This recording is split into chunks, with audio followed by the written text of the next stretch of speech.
Hello everyone, good night, Kakak Leonie. Can you hear me, Leonie? Alright, alright. Leonie, can you put Sorry, your mic on, please? Your mic is I off. just did. Sorry, I just did. Yeah, I just did. Alright, can you hear me? Good. Alright.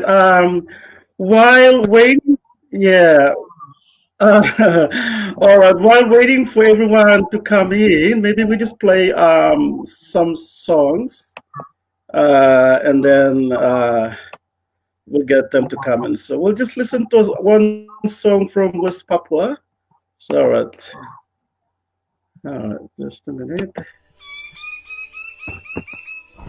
Hmm.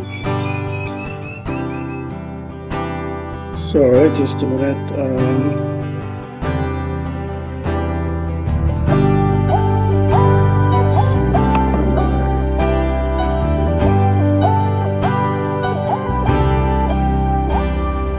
Depu alam yang hijau, terhampar luas nan indah, tempat sadan kau bermain bersama cendrawasih.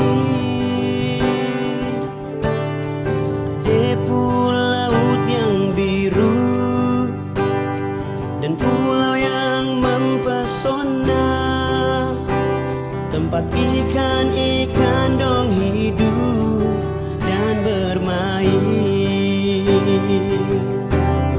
Siapa lagi yang akan jaga?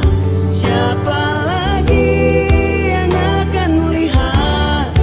Ini tongku tanah, kalau bukan sadan kau yang jaga. Siapa lagi yang akan jaga?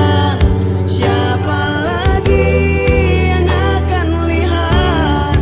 Ini tongku tanah, kalau bukan sadan kau yang jaga, nanti rusak.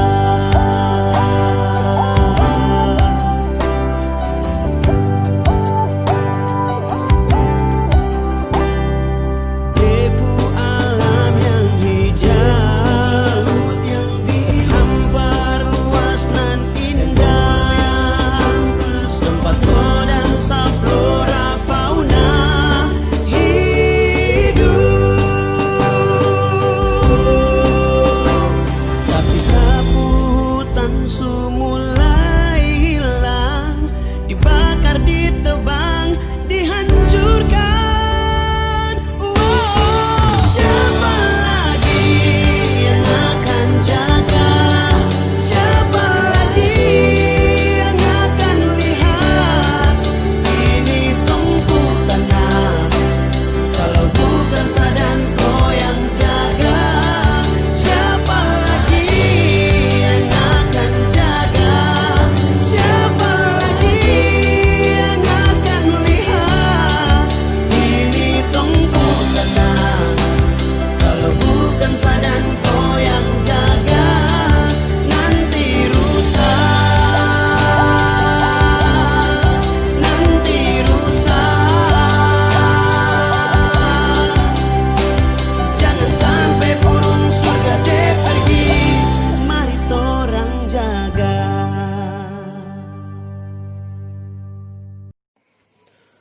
Salam merdeka kepada seluruh rakyat bangsa Papua yang kami hormati dan yang kami muliakan. Kami akan mengeluarkan cuplikan secara menyeluruh soal penolakan rakyat Papua terhadap Special Autonomy, dan rakyat Papua akan menggugat otonomi khusus, dan juga penolakan rakyat Papua terhadap Agreement New York pada tanggal 15 Agustus 62 adalah hari konspirasi internasional di mana internasional menghancurkan dan melecehkan harkat dan martabat bangsa Papua melalui kesepakatan New York Agreement. Dan yang ketiga adalah rakyat Papua menolak perayaan 17 Agustus, hari kemerdekaan kolonial Indonesia di bumi Papua.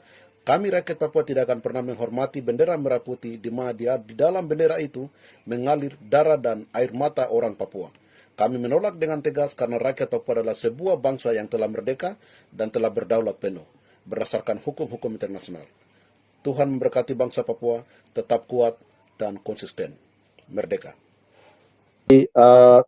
Situasi konspirasi internasional terhadap perjanjian New York Agreement itu berlanjut dari penjajah kapitalis.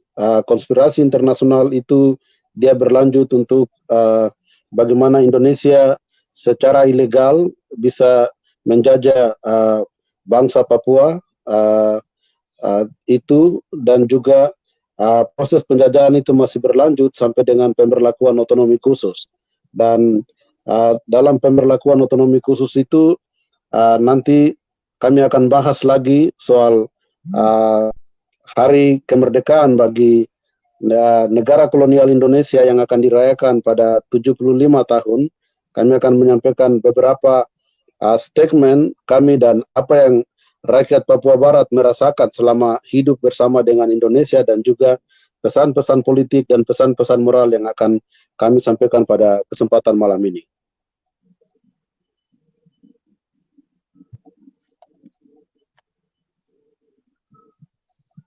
So tonight we will be handling three topics that are in the hearts and minds of the people of West Papua today.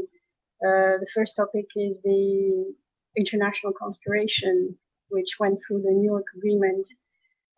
This international conspiration is aimed at facilitating Indonesia into colonizing West Papua up until today.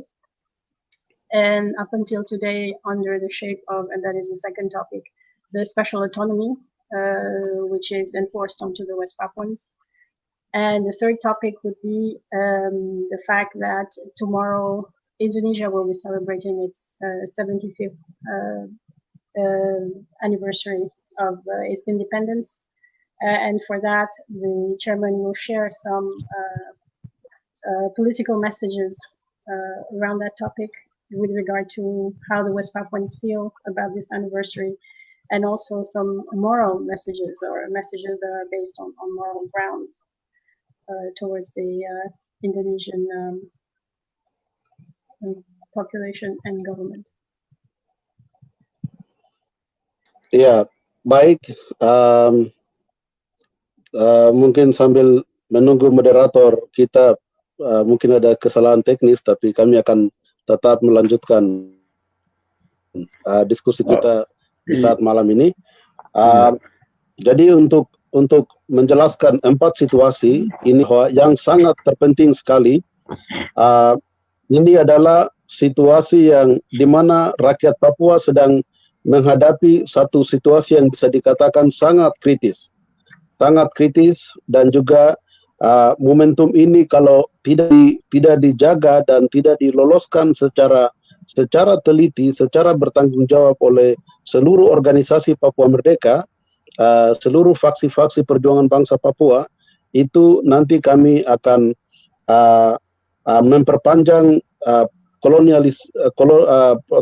kolonisasi bagi bangsa Papua bisa lebih lama lagi. Untuk itu, situasi dalam mengembalikan otonomi khusus, kemudian mengerti secara benar dan secara tepat terhadap sejarah perjuangan bangsa Papua dan konspirasi internasional, itu adalah di mana bagian yang sangat penting untuk dimengerti oleh seluruh fasi-fasi perjuangan bangsa Papua atau organisasi sipil perjuangan bangsa Papua.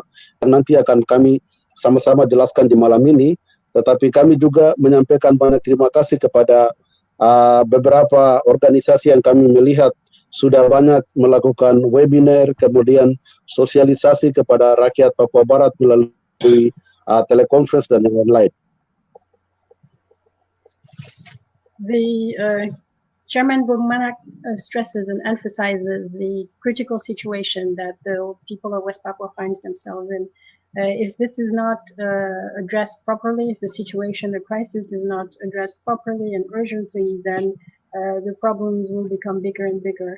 So it is something that we as a Papuan organization that fight for the liberation of West Papua, but any other organizations that aim to fight for the freedom of West Papua have to address urgently, including the giving back of the special autonomy, so that it stops, and create a good understanding of what this international conspiracy is about. It's about the bigger picture. This needs to be explained properly to the people of West Papua. Also, he takes the opportunity to thank all the organizations that have conducted some sort of socialization towards the people in the form of webinars and teleconferences with regard to this issue, which is very important. Apakah saya bisa share sekarang video, nanti saya bisa coba share video tentang soal Bisa. pertama. So I'm going to try to share a screen now. As you know, a video has just been released containing the political message of the people of West Papua and of the OPM regarding this international conspiracy. I'm going to try.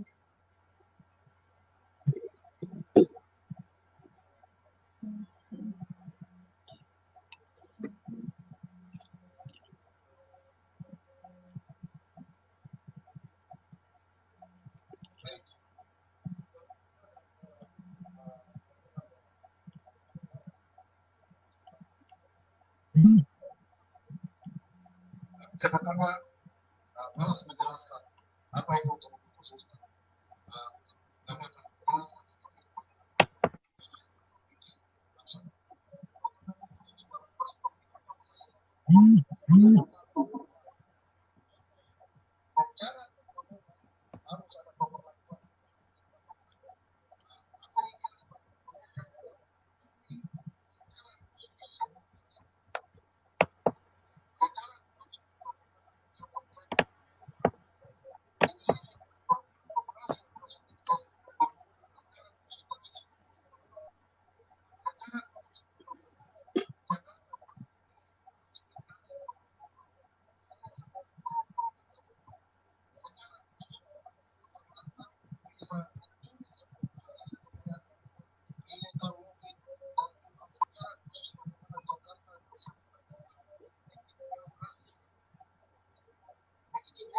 dan menyatakan bahwa Papua Barat adalah kolonisasi Indonesia.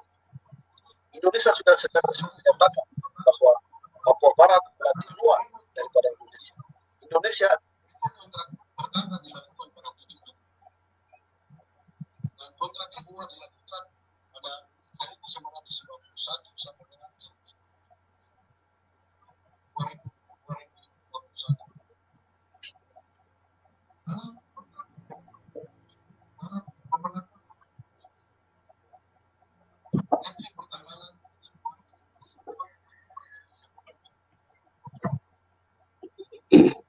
Dalam undang-undang IUPK ini itu adalah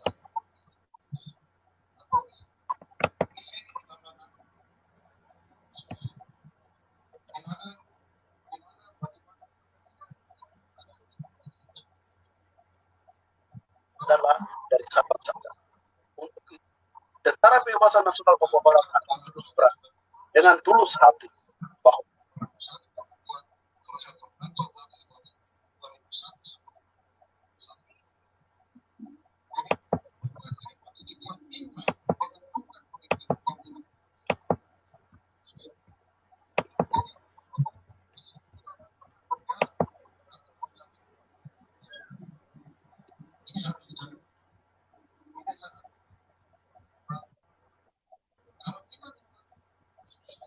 kalau kita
organisasi Papua Merdeka yang tentunya saya pilih dan tetap.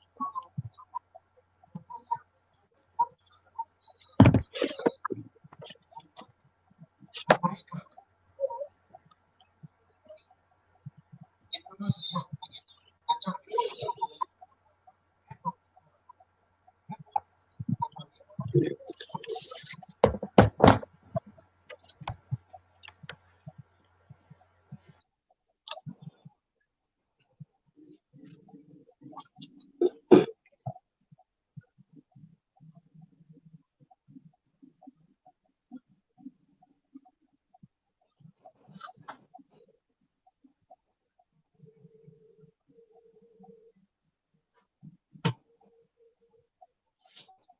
Oke, Baik.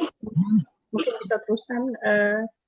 Kami baru nonton video cuplikan dari video yang lengkap yang baru keluar tentang soal penolakan otsus dan konspirasi internasional. Apakah bisa memberikan sedikit penjelasan tentang soal konspirasi itu, tentang soal artinya apa, bahwa semua itu otsus inline dengan kontrak-kontrak Freeport. Secara terbuka bersama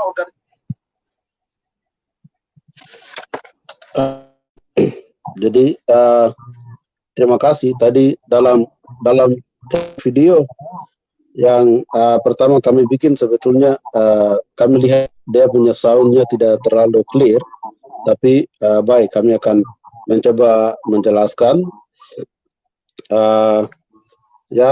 Yang pertama sekali ada keterkaitan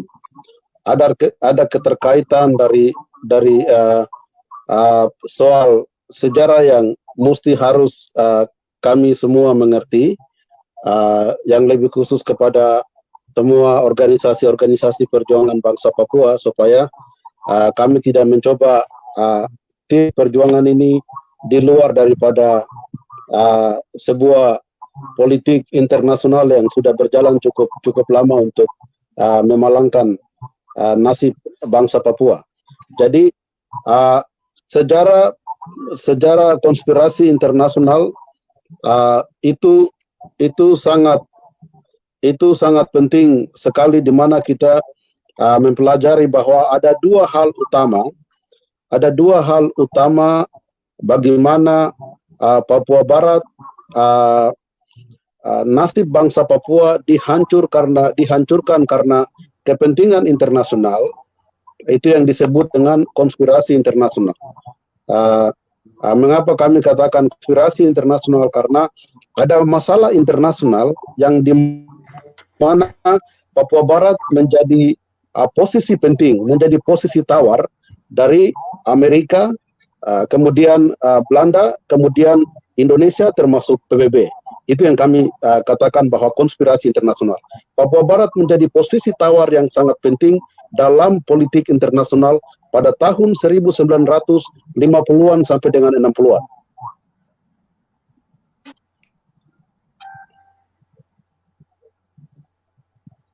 In relation to the international, what we call this international conspiracy, there is of course this link with history, a very important link which needs to be understood by all those who are fighting for freedom, all the organization and all movements that are fighting for freedom.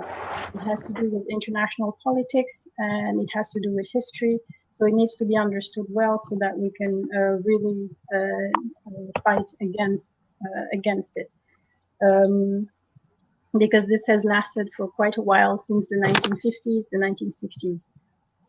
Why do we call it this international conspiracy? Conspiracy, very simply because it is the very future of the West Papuan people which is at stake. They are doing this against our people. Our future is being destroyed, the future of our people, the future of the children. Why do we call it a conspiracy? There's a phone. Sorry. Strange.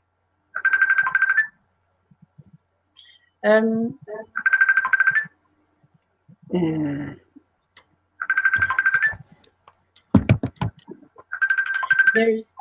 There's a conspiracy which is happening, and it is international because Selamat malam. Om Eng bisa masuk kan? because it has to do with the governments at the time, Ya, the international actors. Mau masuk kan? Saya kirim link datang. Iya. The international actors were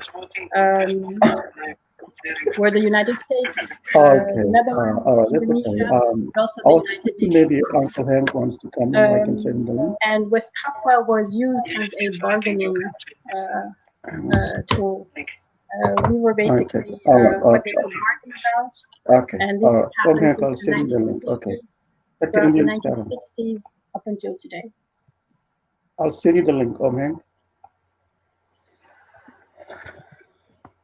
So that's Ya, jadi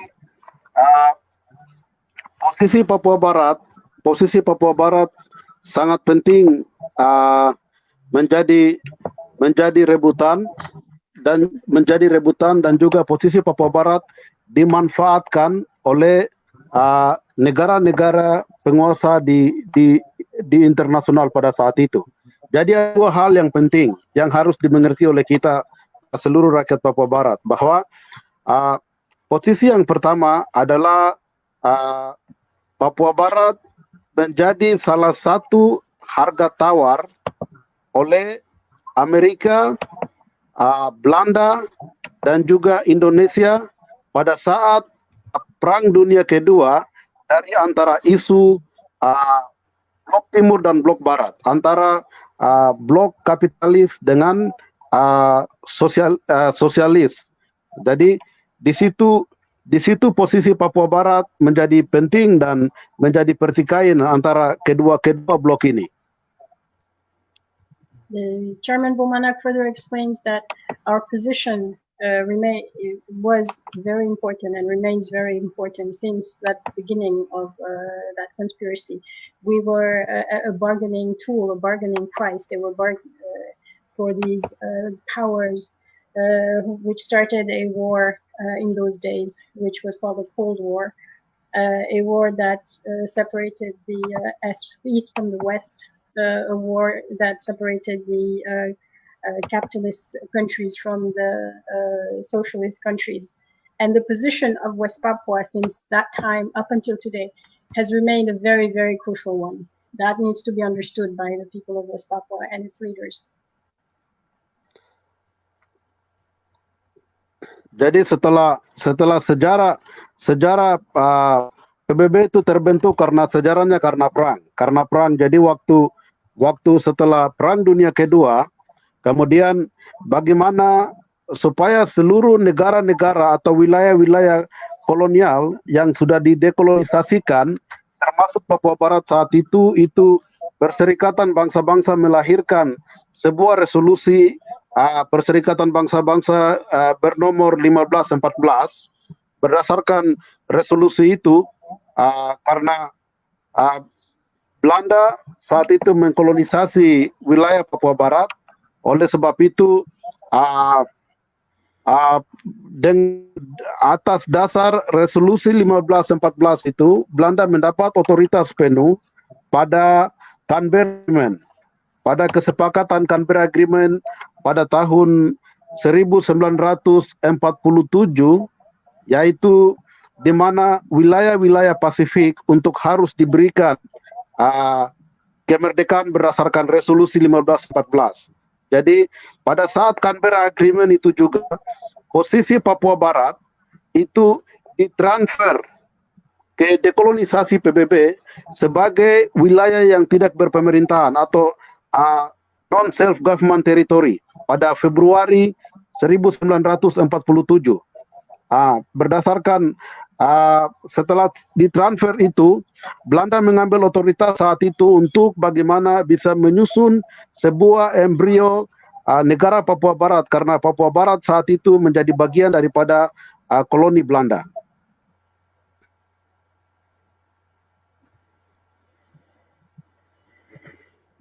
Chairman Bomanak reminds us that the United Nations was created after the war, the Second World War.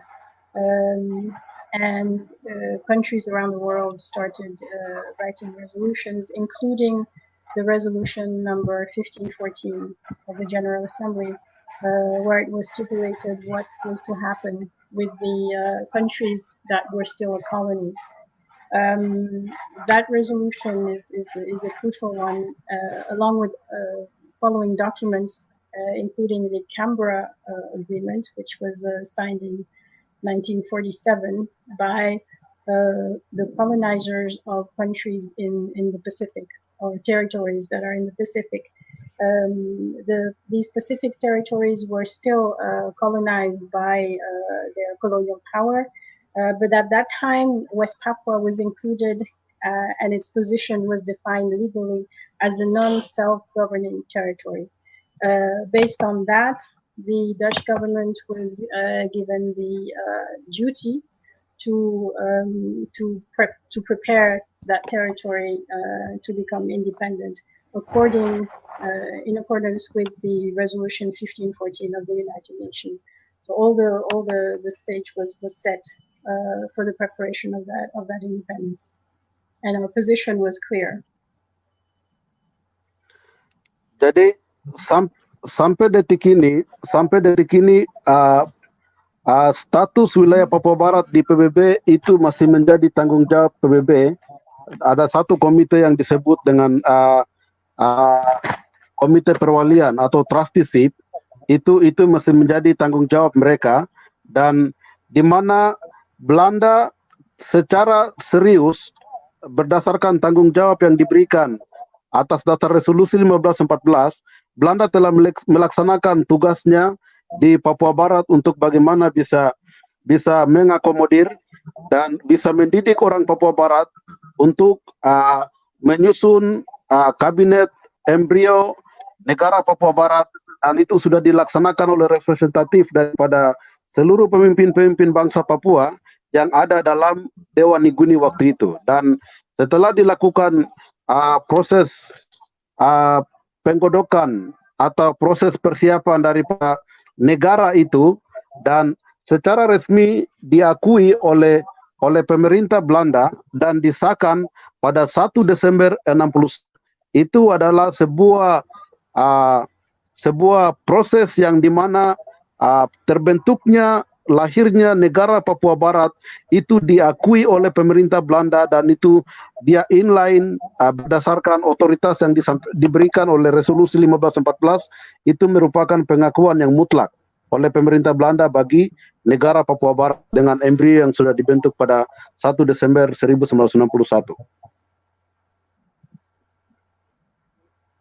So at the time, the position of West Papua was clear as a non-self-governing territory. As such, it was the responsibility of the United Nations through the way it handles the status of trust territories or trusteeships, and it is still today the responsibility of the United Nations to make clear what West Papua is, its status. According to the 1514 resolution, and in accordance to that 1514 resolution of the General Assembly, the Dutch started to prepare West Papua for independence, or to help West Papua on its way to independence. They helped the West Papuans, or they accepted the formation of an embryo state, as we call it, which is basically the very beginning of what was to become an independent West Papuan state. This embryo state had its own attributes, and on the 1st of December 1961, the Dutch recognized those attributes, and thereby also they recognized that embryo state officially. Jadi sudah disepakati oleh Dewan Niguni pemerintah Belanda, dan pemerintah Belanda telah melaksanakan tugasnya cukup luar biasa di masa di mana mereka mempersiapkan dan mereka mengakui kemerdekaan embrio lahirnya negara Papua Barat. Belanda sudah mengirimkan semua orang-orang terdidik bangsa Papua yang keluar dari Papua Barat untuk dipersiapkan. Masa persiapkan itu Belanda memberikan waktu sekitar 10 tahun dan akan dideklarasikan secara resmi. Jadi dalam waktu 61 sampai 71 itu banyak orang Papua Barat yang berangkat pada waktu itu keluar ke Papua Nugini, kemudian juga ke Australia, kemudian juga ke Belanda, ke Eropa, di mana mereka dikirimkan oleh pemerintah Belanda untuk mempersiapkan negara itu ketika terbentuk dan orang Papua sendiri menjalankan pemerintahannya. Dan dalam masa waktu itu rakyat Papua Barat dengan tekun telah melaksanakan tugasnya secara baik. Jadi terhitung dari 1 Desember pemerintahan embrio yang sudah dipersiapkan oleh pemerintah Belanda ini telah disahkan secara resmi dalam sebuah proklamasi oleh Jafet Rumkorem dan Jacob Rai pada 1 Juli 1971 yang saat ini menjadi dasar kekuatan bagi organisasi Papua Merdeka dan juga perjuangan bangsa Papua. So when the Dutch started to prepare or to help West Papua prepare for its independence, they took on that task very seriously. For example, they made sure that there would be training and possibilities and studies possibilities for the generation that was going to lead West Papua. They made sure between 1961 and that starting from 1961 that West Papuans would travel to Papua New Guinea, to Australia, to the Netherlands to study and to acquire the skills needed in order to run the country better. They acknowledged the 1961 embryo, and on the basis of the fact that this embryo state was recognized officially 10 years later in 1971, Rumkorem and Krai, together with the people of West Papua, on behalf of the people of West Papua, proclaimed the independence of West Papua on the 1st of July 1971. This is a basis of our struggle and of our history, which is very, very strong. Maka itu dasar perjuangan bangsa Papua, negara bangsa Papua itu merupakan negara yang sah. Jadi kita sudah ada pengakuan secara de jure oleh pemerintah Belanda dan juga pelaksanaan itu sudah dideklarasikan dalam proklamasi secara de facto. Itu yang kami selalu katakan bahwa pembentukan embrio negara Papua Barat dan proklamasi itu adalah pengakuan secara de jure dan de facto. Tidak sama seperti contohnya seperti Indonesia. Indonesia mendeklarasikan, Soekarno mendeklarasikan kemerdekaan itu pada 1945, 17 Agustus yang berapa hari lagi mereka akan laksanakan, tetapi sampai detik ini belum pernah ada sebuah pengakuan de jure dari pemerintah Belanda.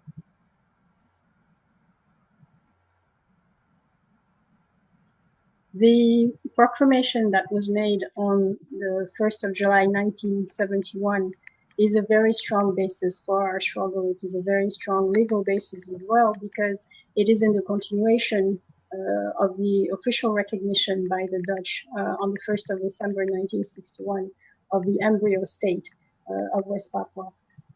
On the 1st of December, there was a recognition de jure by the Dutch government of these symbols and of this territory.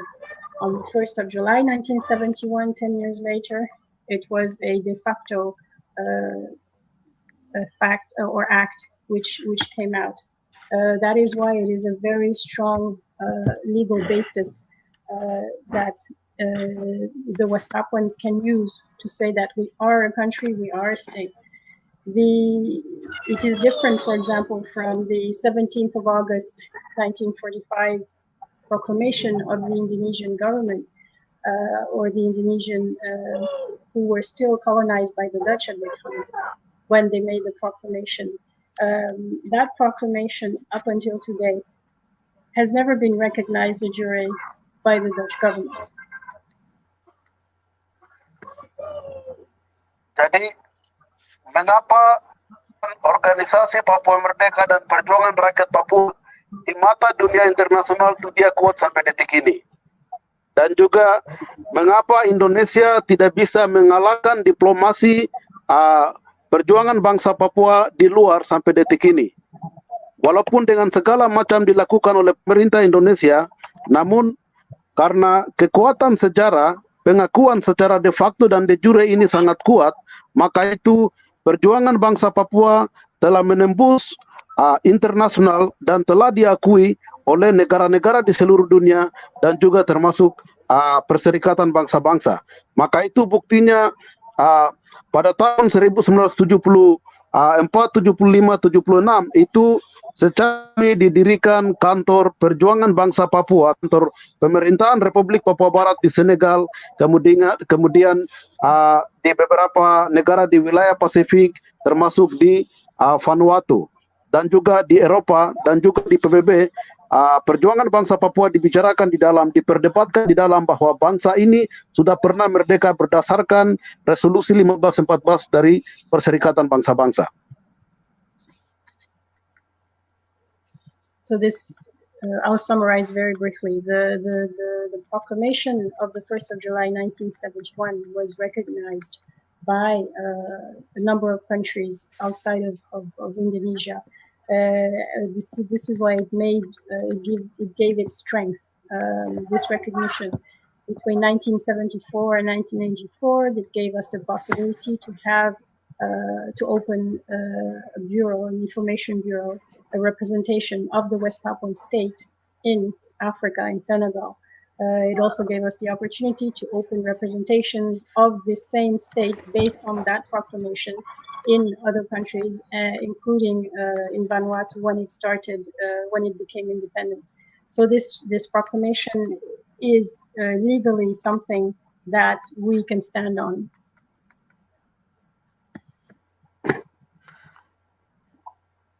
Maka itu dalam perspektif organisasi Papua Merdeka, berdasarkan realitas sejarah kebenaran itu, sampai detik ini organisasi Papua Merdeka bersama seluruh rakyat Papua Barat, kami menyadari bahwa kami punya letakan sejarah itu sudah benar. Dan segala sesuatu yang diputuskan dalam resolusi 1514, Canberra Agreement, dan juga manifesto dan juga deklarasi itu adalah kebenaran sejarah yang mutlak dan yang kuat. Dan semua kesepakatan dibalik daripada itu yang terjadi dalam New York Agreement itu di luar daripada resolusi. Jadi ada kedua hal yang memiliki kekuatan berbeda. New York Agreement itu sebuah agreement yang dilakukan di luar daripada kekuatan atau keabsahan yang lebih kuat di Perserikatan Bangsa-Bangsa. Ini hanya kepentingan politik antara Amerika, Belanda, dan internasional. Mereka bisa duduk melakukan sebuah agreement. Jadi legalitas antara resolusi dengan agreement ini kedua hal yang berbeda, yang dimana kekuatannya juga berbeda. Agreement tidak sekuat dengan resolusi. Itu adalah kekuatan sejarah perjuangan bangsa Papua, yang nanti kita bicara kemudian.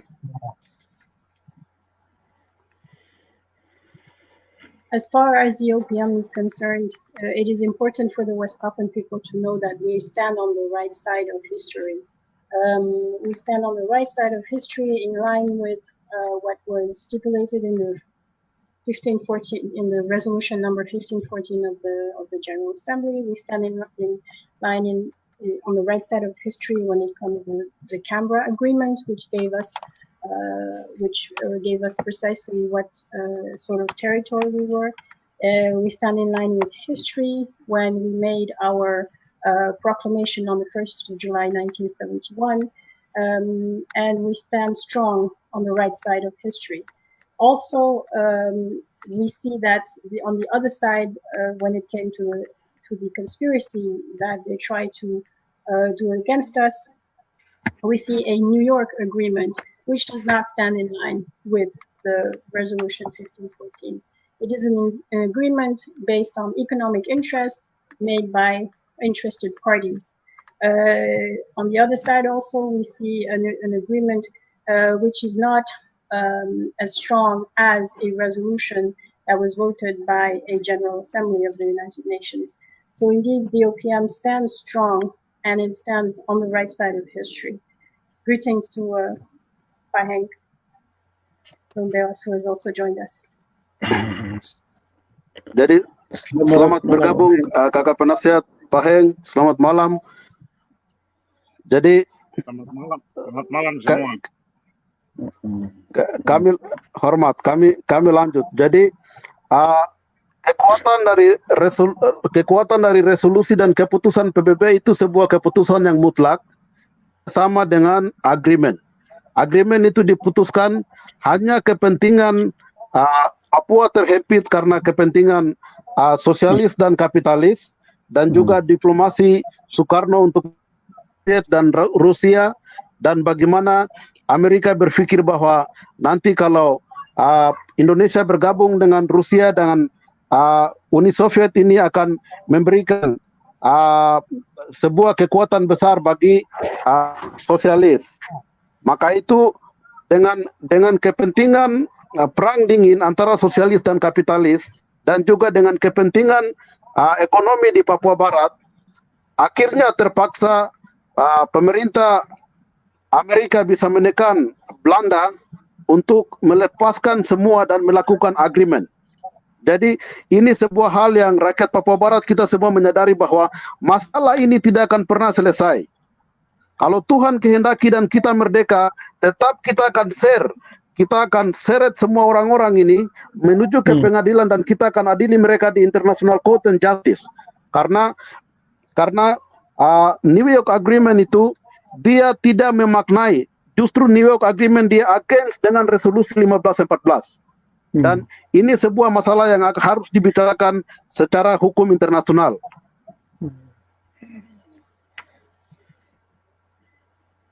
This the agreement, the New York Agreement, is merely an agreement based on the economic interests of these countries, as mentioned before. Whereas the resolution, a United Nations resolution, stands very much stronger and has more legal grounds. The New York Agreement was based on the fear of the capitalist bloc that Indonesia would join the communist countries or the Eastern Bloc, the socialist blocs, and they out of fear of this, out of fear that Indonesia would join that bloc, the United States of America started asking the Dutch to do exactly what the Indonesians were asking it to do. And that's what they did. However, no matter what happens with the New York Agreement and all this conspiracy, we will not give up, and we will not, the West Papuan people will not just stand there and let all this conspiracy destroy the future of the people of West Papua. If necessary, we will engage in challenging these acts of conspiracy. We will even go to the courts, international courts, because we know and we see very clearly that the New York Agreement is in contradiction with Resolution 1514. So it's, again, we do stand on the right side of history, and we do stand strong. We just need to know it. Alasan kedua yang terpenting dalam New York Agreement adalah kata New York Agreement, orang Papua Barat pada tahun 50 sampai dengan 60 itu sudah banyak orang Papua Barat yang sudah terdidik. Kalau kita melihat semua dokumen-dokumen pemerintah Belanda, itu orang Papua Barat sudah terdidik dan mereka sudah mampu untuk melihat dan mengatur pemerintahannya itu, sehingga sudah ada embrio pada tahun 1 Desember 61. Namun kesepakatan 15 Agustus New York Agreement pada tahun 62 tidak pernah mereka melibatkan orang Papua Barat. Itu adalah sebuah proses yang ilegal. Bagaimana mereka berbicara soal nasib bangsa Papua, tetapi mereka belum pernah melibatkan orang Papua di dalam agreement itu. Itu bukti bahwa agreement New York itu adalah agreement yang ilegal. Another reason why we say that the New York Agreement is illegal is that the excuses or the arguments that they found to not include the West Papuans in it, in that agreement, which was about the future of West Papua itself. Between the 1950s, 1960s, up until the 1970s, we see that we already had an elite. We already had people, intellectuals, people who had studies, people who knew international politics, who knew how to start managing a country. That's why we had an embryo state. That's why we were able to create an embryo state. That New York Agreement did not take that into account. Those who signed it did not take that into account. How can you discuss and sign an agreement regarding the future of a people without involving that people at the negotiation table? So that is one of the reasons. That is the main reason why this New York Agreement is also flawed and illegal.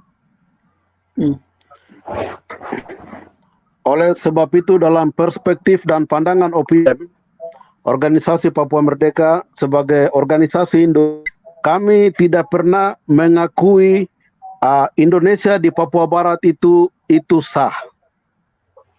Berdasarkan realitas hukum internasional, bahwa New York Agreement, karena kami belum pernah terlibat, itu sebuah pemaksaan, sehingga semua undang-undang di dalam New York Agreement yang memutuskan untuk melaksanakan kontrak ekonomi pada 7 April 1967, kontrak pertama Freeport Mine, kemudian setelah kontrak ekonomi mereka lakukan, secara formalitas mereka membuat kontrak politik yang disebut dengan PPR 69. Ini juga ilegal. Kemudian setelah kontrak politik dilakukan pada 69, masih berlanjut sampai dengan mereka sudah amankan semua kepentingan ekonomi, dan setelah Indonesia ada di Papua Barat, kemudian mereka mau coba kontrak lagi dengan melakukan otonomi khusus. Jadi ini semua proses yang ada inline dengan New York Agreement, itu dalam pandangan kami bahwa semua adalah ilegal. Tidak ada yang benar. New York Agreement ilegal, kontrak Freeport ilegal, PPR 69 semua ilegal. It is the position of the OPM that not only this New York Agreement is illegal, and because of the fact that it is illegal, the very presence of the Indonesian state on West Papuan ground, on West Papuan soil, is illegal. We do not recognize the New York Agreement. We do not recognize it because it was enforced upon us, and we did not have a choice. We did not have a say in it. Although it was about our own future. Anything that flows after that New York Agreement, and which was done thanks to that New York Agreement, we also consider as illegal. The economic contract that was made thanks to that New York Agreement on the 7th of April 1967, which is the Freeport, the first contract of work of Freeport, is illegal. The political contract which came after that, in 1969, which arranged that flawed referendum, is illegal. The contract which came after that, which we are dealing with today, which is the Special Autonomy, which is a political contract based again on economic interest of third parties, is illegal. All of it is illegal based on that first document that was signed without us, which was the New York Agreement. Ilegalitas Indonesia di Papua Barat ini, perlawanan sudah dilakukan secara utuh oleh rakyat Papua. Bukan belum pernah rakyat Papua melawan. Jadi waktu untuk menolak konspirasi internasional dengan bagaimana Indonesia mulai masuk pada 1 Mei 63, itu Ferry Awam dengan Permena Awam di Biak sudah melaksanakan perlawanan bersenjata dari Manokwari sampai ke Biak. Batalion Kasuari sudah melawan perlawanan itu pada tahun 60-an. Kemudian juga pada pelaksanaan PPR 69 itu sudah ada perlawanan dipaniai oleh Karel Gobay. Jadi itu perlawanan yang keras sudah dilakukan oleh rakyat Papua. Dan kami rakyat Papua, kami sudah tahu bahwa itu merupakan hal yang tidak benar yang dilakukan kepada rakyat Papua. Kemudian waktu pelaksanaan pepera di Jayapura juga, itu seperti Herman Wayoi dan seluruh tua-tua pada waktu itu yang ada di Jayapura, termasuk Moses Weror dan juga beberapa orang-orang tua yang ada di Jayapura, mereka pernah melakukan protes terhadap pelaksanaan pepera 69. Jadi sampai detik ini rakyat Papua Barat dengan sadar masih terus melawan bahwa New York Agreement itu ilegal dan Indonesia ada di Papua Barat itu ilegal. Dan perlawanan itu terus masih berlanjut sampai detik ini. But it must be known and it must be said that the West Papuan people have always been aware of this and they have always resisted these forms of these attacks against it. So from the beginning, let us remember that Ferry Awom, along with his colleagues in the 60s in 1965, started attacking Batalion Kaswari. They during the Act of Free Choice in Paniai, it was Gobay who also attacked whoever was hurting and who was working on an agenda to harm the future of the people of West Papua. In Jayapura, during the Act of Free Choice, same thing. The people of West Papua resisted, and they said no. Since the beginning, West Papuans have resisted, and they will go on resisting, and they are resisting today. Jadi sampai waktu pemberlakuan otonomi khusus juga, setelah itu kami semua tahu sejarah bahwa pemberlakuan otonomi khusus bagi bangsa Papua ini hanya karena bagaimana Jakarta bisa meredam isu Papua merdeka. Dan waktu pemberlakuan otonomi khusus yang pertama, saya sendiri memimpin masa. Waktu mahasiswa kami memimpin masa waktu 2001 itu kami membawa peti mati di Jayapura untuk menyatakan sikap kami kepada pemerintah secara jelas, DPRP, kemudian MRP dan juga gubernur, bahwa kami rakyat Papua, kami tidak mau otonomi khusus karena sejarah kami jelas, kami sudah pernah merdeka dan Jakarta masih terus. Saat ini Jakarta mau mencoba untuk memperlakukan otonomi yang kedua lagi.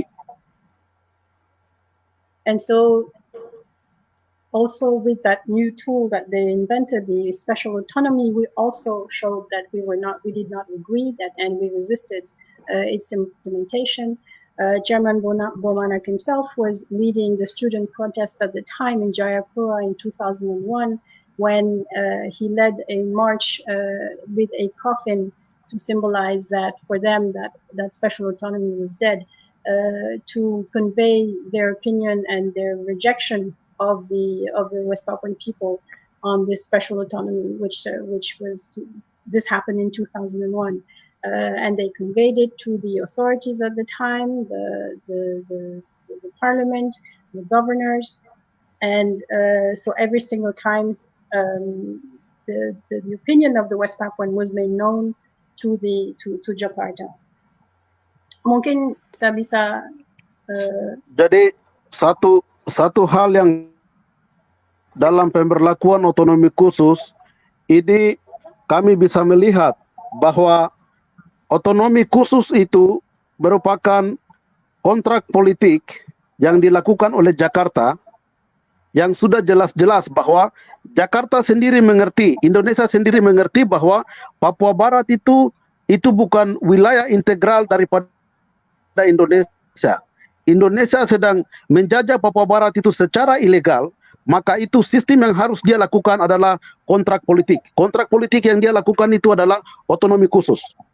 Jadi otonomi khusus itu tidak diperlakukan seperti salah satu wilayah di Jawa, di Sumatera, di Bali, atau di mana-mana. Indonesia menyadari bahwa sebuah bangsa, sebuah negara yang sudah pernah merdeka, sama seperti apa yang dikatakan bahwa bubarkan negara kolonial Belanda atau bubarkan negara boneka. Jadi untuk itu ada satu hal yang dimana harus rakyat Papua menyadari bahwa otonomi khusus dia berjalan sejalan dengan kontrak ekonomi Freeport Mine. Tanpa Freeport, otonomi khusus tidak akan berjalan. Maka itu ini menjadi sebuah perhatian khusus bagi rakyat Papua bahwa kalau kita menolak special autonomy saja dan kita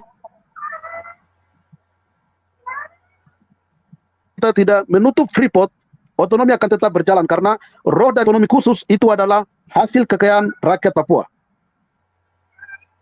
The special autonomy when it comes to Indonesia is basically the fact that Indonesia knows all too well that West Papua is not a part of Indonesia.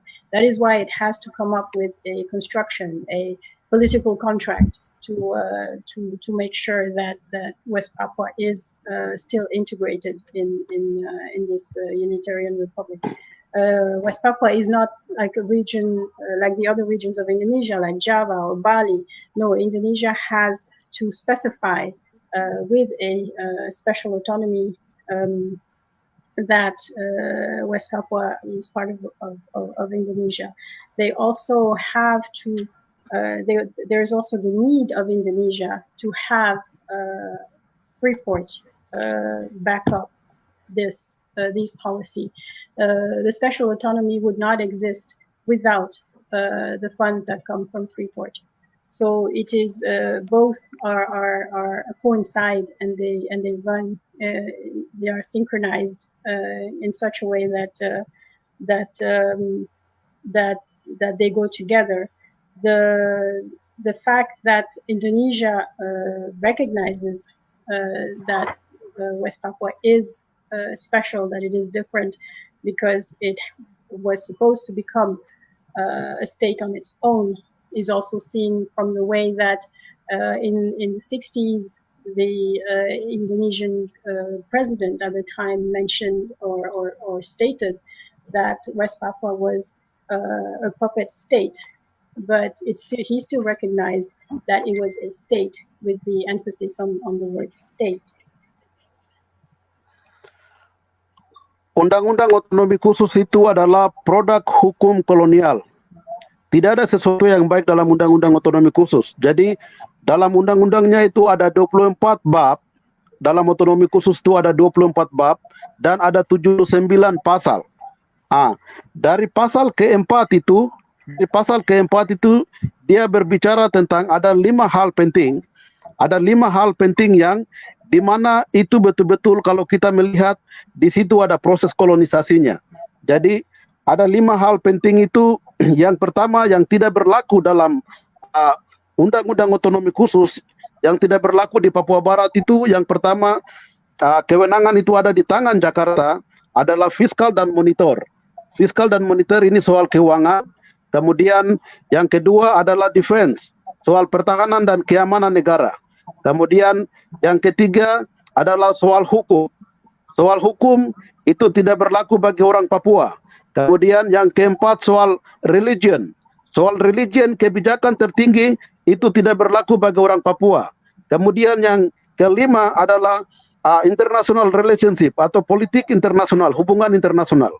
Kelima pasal ini tidak berlaku bagi bangsa Papua, yang nanti sebentar saya akan jelaskan satu persatu. It is important to state that the Special Autonomy is a document made up of 24 chapters. It has 79 paragraphs, and it is about a region that is part of Indonesia. But it says nothing about 5 important powers that a people and a state should have in a country. It says nothing about 1, the fiscal and monetary policies. It says nothing about number 2, the issue of defense. It says nothing about, and that's number 3, the policy on law and how law is regulated. It says nothing on how religion is regulated, and that's number 4. And the last one is it says nothing on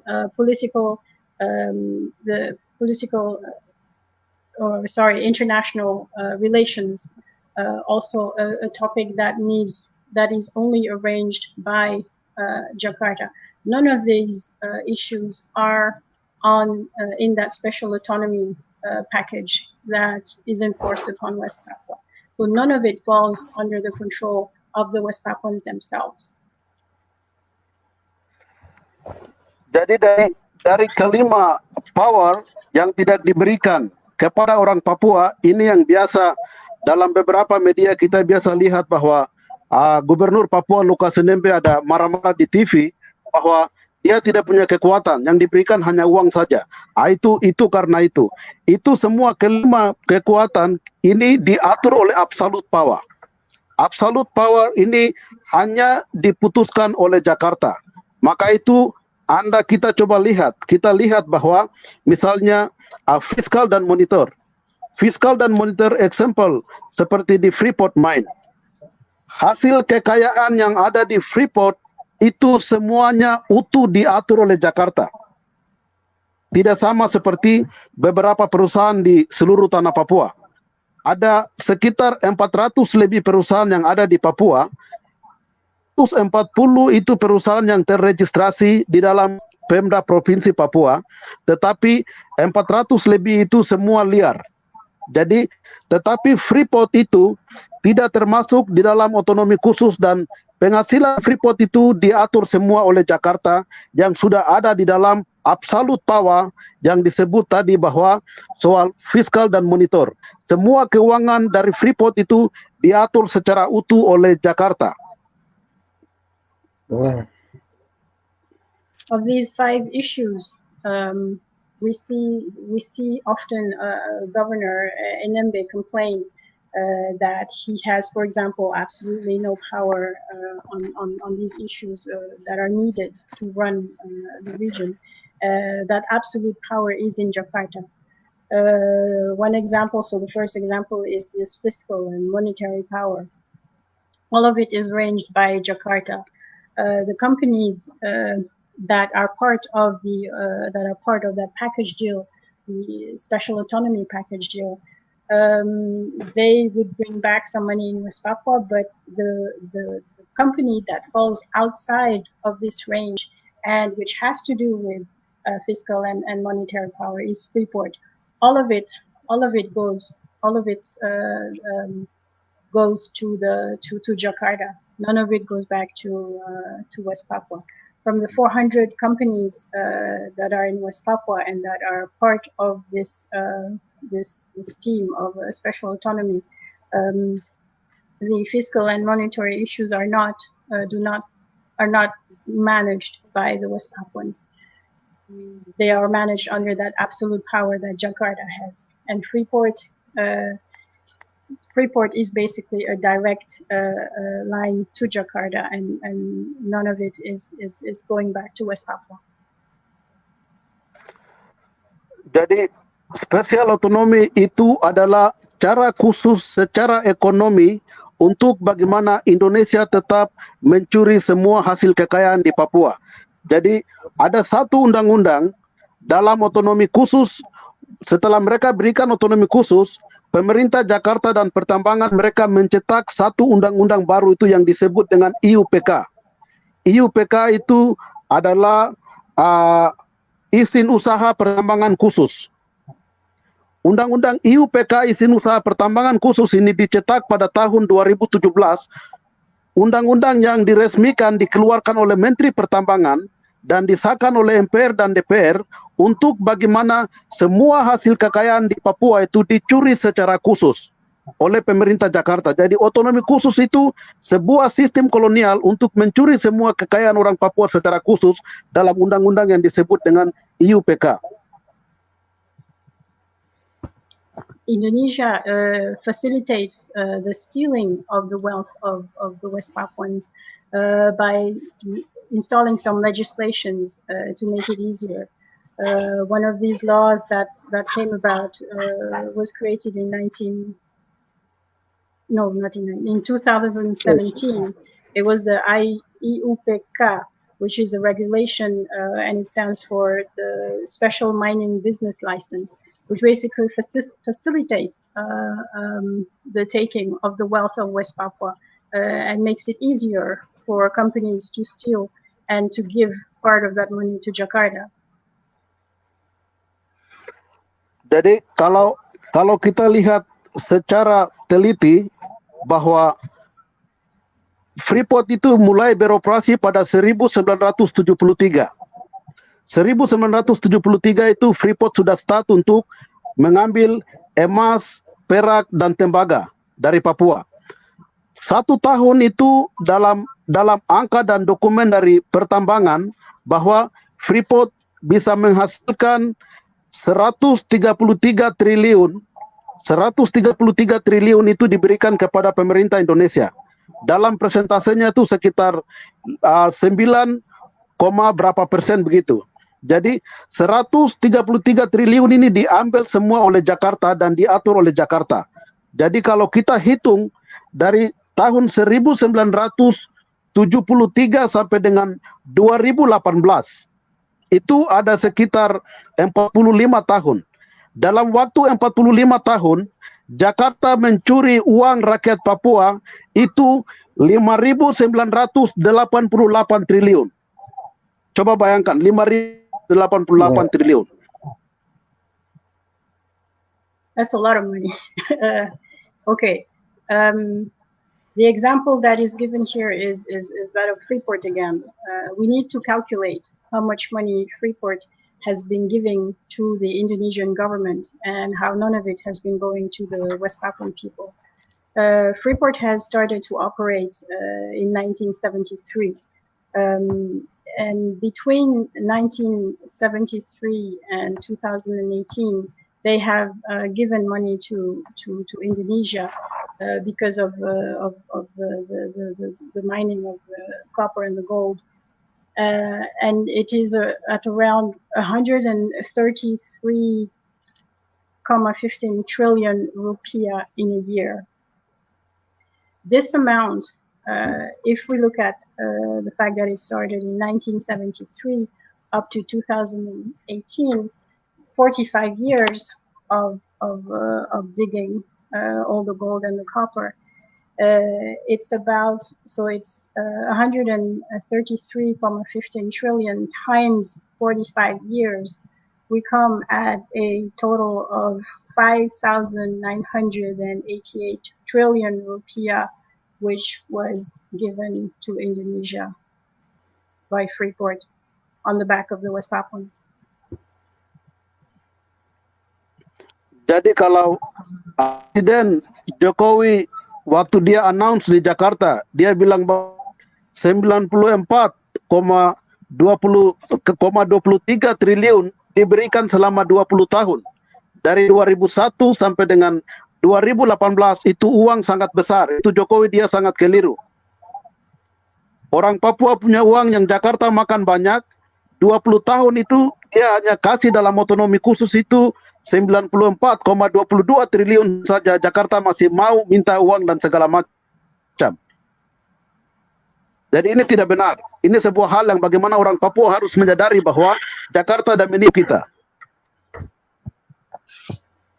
So Chairman Bomanak is surprised when the President of Indonesia, Jokowi, is complaining that during the 20 years that the Special Autonomy ran,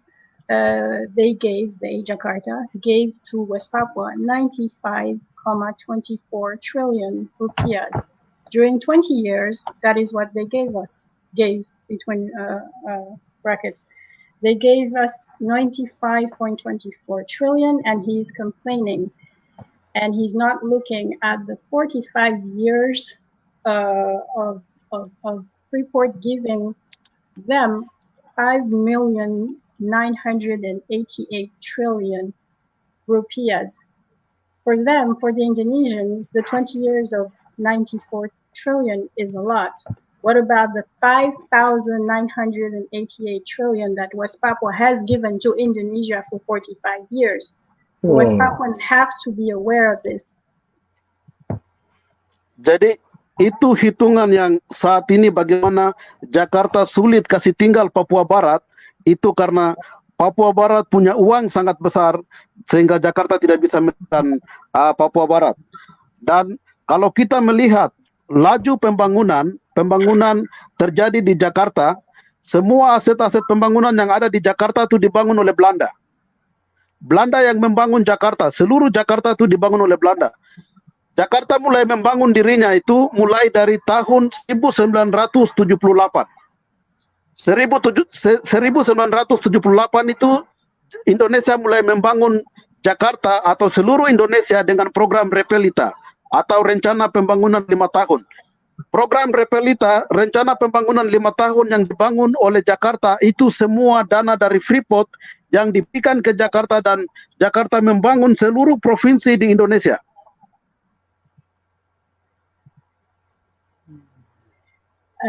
Jakarta, which is and again, this is an example of what happened to our money. Jakarta, which is a city that was built by the Dutch, had constructions that were that dated from the Dutch colonial time. But you start seeing changes and developments in the 70s. Starting in 1978, you have what you call the program of the 5-year plan that was installed by the Indonesian government to manage the country. This 5-year plan was financed basically by Freeport. Freeport is, with the gold and the copper that came from West Papua, was financing or has been financing these plans to develop the entirety of Indonesia, and in particular Jakarta, where you saw or you see all these buildings coming up. The Jakarta becoming a modern city starting in the 70s, and all that because of the money that Freeport was able to give. Itu sedikit contoh dalam segi ekonomi. Jadi semua pembangunan yang ada di Jakarta segala macam dibangun, entah jalan tol, pembangunan yang mana semua aset-aset pemerintah dan juga semua gaji dari pemerintah Indonesia semua diatur di dalam Freeport.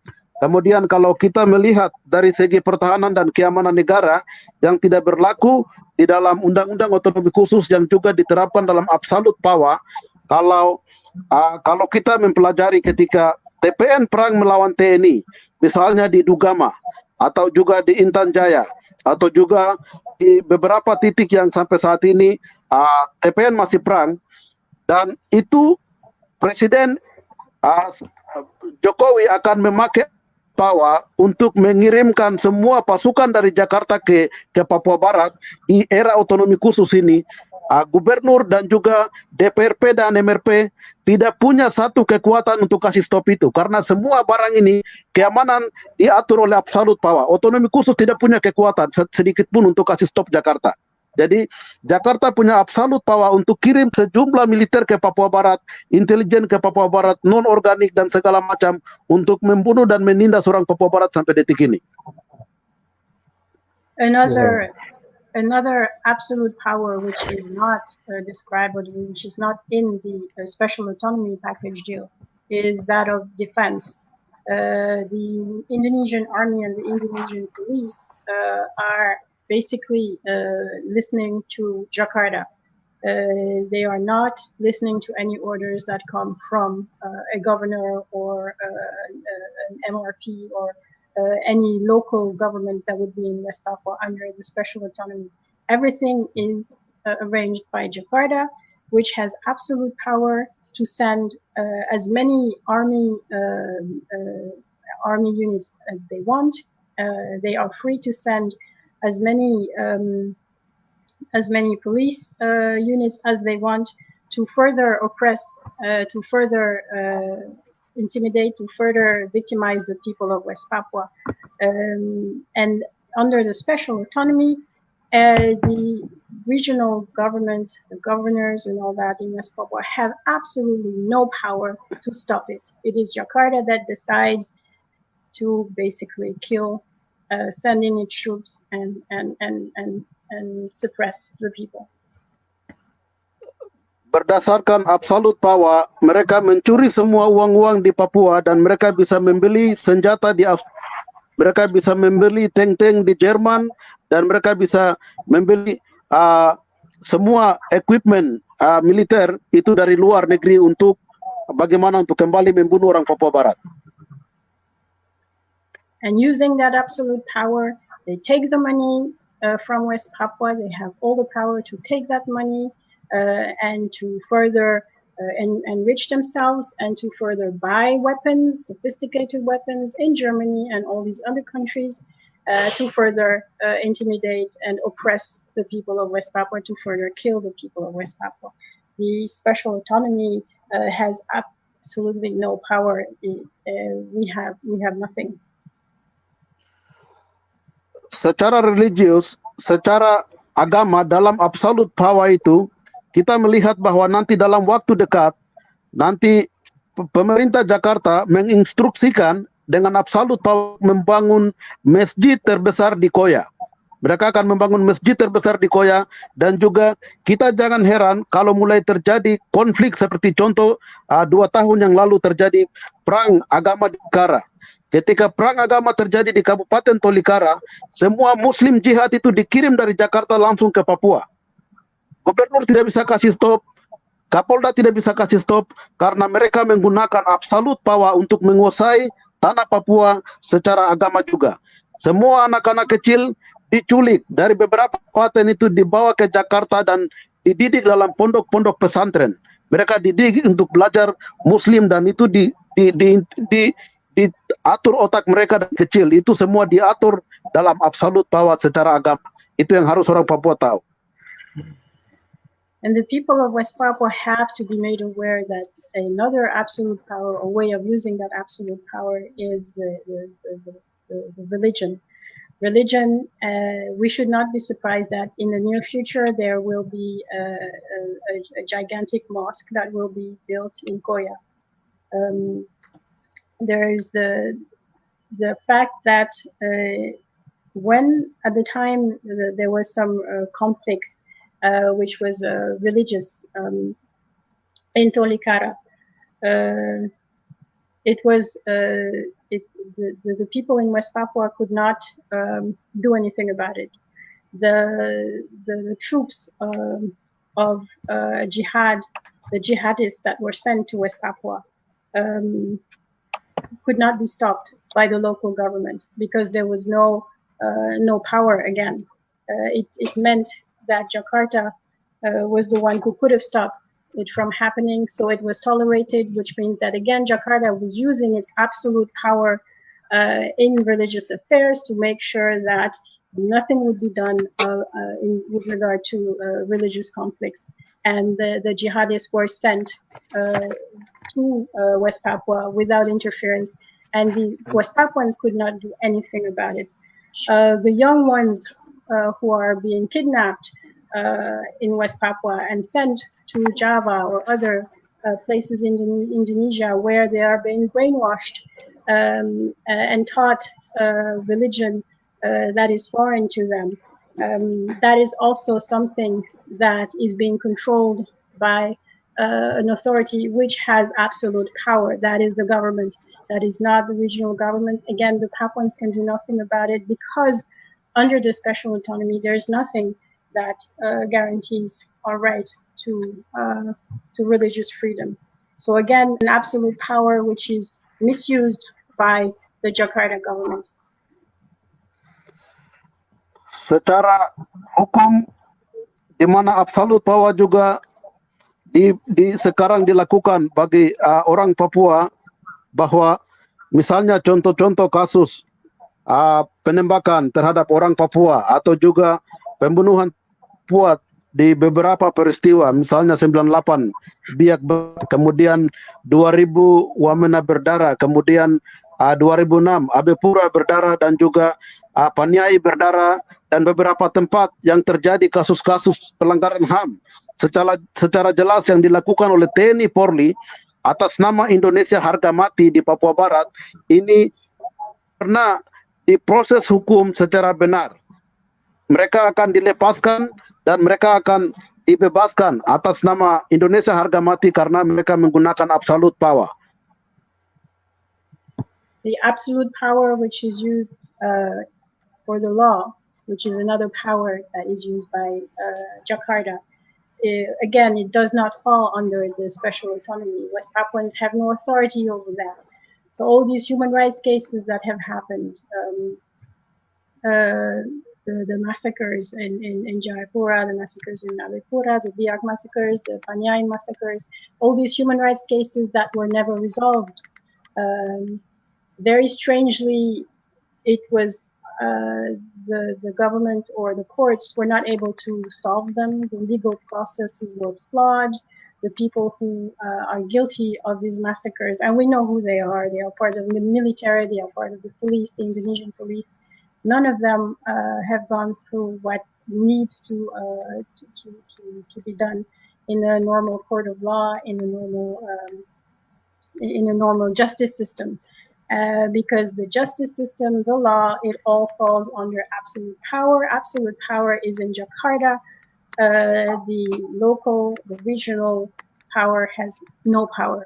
The governors, the people of West Papua, under the special autonomy, has no way of solving these processes. Ya, contoh yang terakhir adalah absolute power secara internasional. Kita melihat dalam politik internasional yang sekarang dihadapi oleh seluruh pejuang-pejuang Papua Merdeka yang di luar bahkan di dalam negeri. Jadi mereka mencuri semua kekayaan orang Papua, semua uang-uang orang Papua, menteri luar negeri dan juga beberapa menteri-menteri. Mereka gampang keluar untuk bagaimana memblokade semua dukungan-dukungan dari negara-negara dukungan kemanusiaan bagi perjuangan bangsa Papua itu ditutup dengan semua keuangan. Menlu dapat bermain uang di MSD, Menlu dapat bermain uang di PIF, Menlu dapat bermain uang di ACP, bahkan juga di United Nations Indonesia bermain miliaran dolar hasil bumi orang Papua, uang orang Papua dicuri dan juga mereka kembali membunuh orang Papua dengan uang orang Papua dan juga mereka melakukan diplomasi dengan uang orang Papua. Itu semua bisa terjadi karena absolute power dalam konteks politik internasional.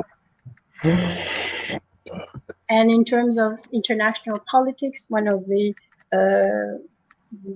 fifth, basically the fifth absolute power which Jakarta enjoys and which West Papua has absolutely no power over is foreign policies or foreign relations or international relations. It is something that has been experienced by Papuan diplomats outside, where the foreign ministry of Indonesia enjoys the fact that it can take from a whole funding package to go around and counter any diplomacy or any lobby activities that would go towards trying to recognize the rights of the West Papuans. Very easily, they can go to the forums such as the PIF, the ACP, or the United Nations, and pay their way so that these voices of the West Papuan diplomats are silenced or not heard. So through this, they are of course using the wealth, the money of the West Papuans, because it comes directly from from West Papua. All this wealth, as we have seen before, with the Freeport, which finances the entirety of Indonesia, and they use that money, which is West Papuan money, and they use it against the West Papuans. So again, an absolute power which is used against us only to destroy us. Jadi itu perspektif dan pembacaan organisasi Papua Merdeka bagaimana kami melihat penerapan otonomi khusus di Papua Barat adalah produk hukum kolonial dengan alasan-alasan tadi yang kami sampaikan bahwa dalam otonomi khusus tidak akan pernah ada satu nasib bangsa Papua. Kita melihat bahwa orang Papua yang berbicara Papua Merdeka, entah itu di dalam sistem atau di luar, sudah ada program Indonesia orang Papua secara sistematis, dan ini bukan hal yang main. Kita bisa melihat berapa orang Papua yang sudah dibunuh dari 2001 sampai dengan 2018, 2020 sekarang. Dan kalau kita membiarkan otonomi khusus ini terus berjalan, mereka akan mulai programkan membunuh kita dari 2020 sampai dengan 2041. Untuk itu saat ini tidak ada kata untuk kita melepaskan Indonesia berlaku dengan otonomi khusus, tapi harus kita lawan dan menolak otonomi khusus ini. Oh, maaf, saya ada sedikit lose concentration. Apakah Bapak Heng bisa tolong dengan yang baru dikatakan oleh Ketua Bomanak? Oke, saya coba.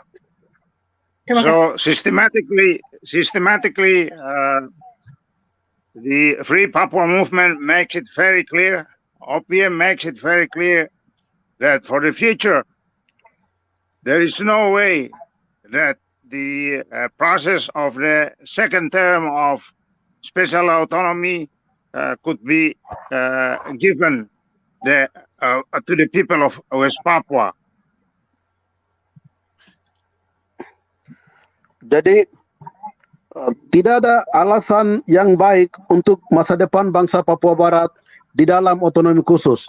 Maka itu organisasi Papua Merdeka bersama seluruh Tentara Pembebasan Nasional Papua Barat dari semua kodab yang mungkin Anda bisa melihat dalam sosial media dan juga dari beberapa website secara resmi seperti Komandan Operasi Lekagak Telenggen bersama seluruh pasukan di Tembagapura sudah menolak otonomi khusus, dan juga Komandan Regional 3 Komandan Brigadir Jenderal Egyanus Kogoya sudah juga menolak otonomi khusus, dan juga Kodab Ngalum Kupel sudah menolak otonomi khusus, dan juga Markas Besar Victoria sudah menolak otonomi khusus, dan juga beberapa pertahanan TPNPB di seluruh tanah Papua kami sudah menolak otonomi khusus. Dan OPM secara resmi sudah menyatakan bahwa ada di belakang petisi rakyat Papua yang sedang diakomodir oleh KNPB dan beberapa organisasi sipil, bahwa kami OPM ada di belakang petisi rakyat Papua yang sedang 27 organisasi sipil rakyat Papua. Kami tidak akan pernah mundur selangkah pun. Kami akan bersama-sama dengan rakyat untuk mengembalikan spesial otonomi kepada Jakarta. And so therefore, this is a strong foundation by Free Papua movement that there is no way that Free Papua movement is going to accept any new policy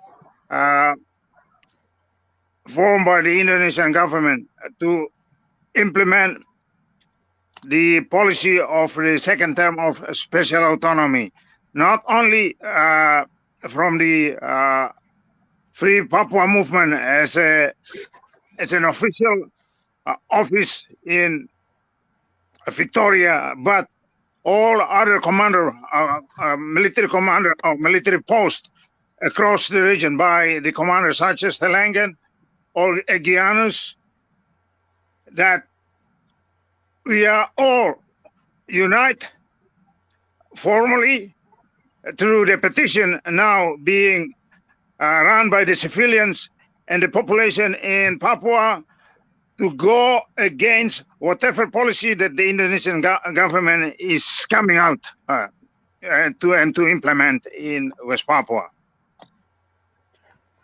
Kami juga mendapat laporan resmi dari Jenderal Goliath Tabuni dan juga Jenderal Titus Murib, kedua pemimpin yang sekarang melahirkan semua pejuang-pejuang terbaik yang sekarang ada perang, bahwa tidak ada alasan kepada seluruh pejabat Papua dan rakyat Papua untuk menerima otonomi khusus. TPN akan tetap melawan sampai dengan TPN akan tetap tutup Freeport, karena kami sudah tahu bahwa jiwa dan roh daripada otonomi khusus adalah Freeport. Jadi rakyat Papua bersama seluruh pejabat-pejabat Papua harus punya sikap satu untuk semua bersama-sama menolak Freeport. Tidak boleh ada satu pejabat MRP, DPRP atau gubernur yang menerima otonomi khusus, karena TPN secara militer kami ada mengambil data siapa yang nanti mengambil atau menerima otonomi khusus akan tercatat, dan itu akan menjadi sebuah patokan bahwa TPN tidak akan pernah pun. And therefore, is the mother organization Free Papua Movement, and also clearly stated by Goliath Tabuni and also Titus Murib as the Free Papua Movement commander inside the country. We all have sent a message to the Papuan leaders, whether in the system or in the private sectors, that we are all united to make it very clear and not to accept the continuation of special autonomy, because basically special autonomy, the funding that we got from special autonomy, it is coming from, originated from the natural resources from West Papua. And therefore everyone is reminded not to accept.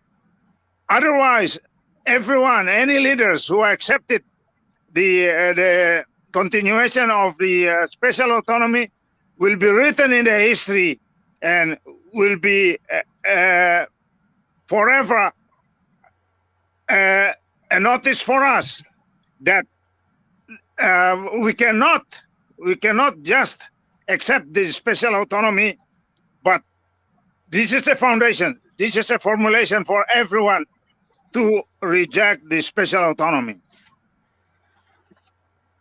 Dan pesan khusus dari organisasi Papua Merdeka dan Tentara Pembebasan Nasional Papua Barat kepada DPRP, MRP, dan lebih khusus kepada kedua gubernur Lukas Nmb dan juga Domingus Manacan, bahwa rakyat punya sikap sudah jelas.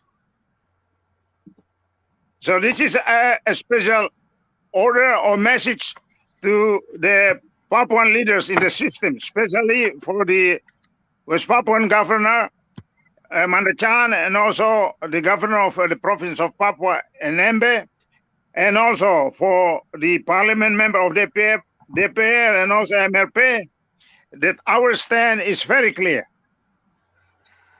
Bahwa rakyat Papua Barat, kami sudah sadar bahwa kami sudah pernah melawan internasional konspirasi, kami pernah perang. Itu sudah pernah dilakukan oleh Ferry Awom dan Permenas Awom.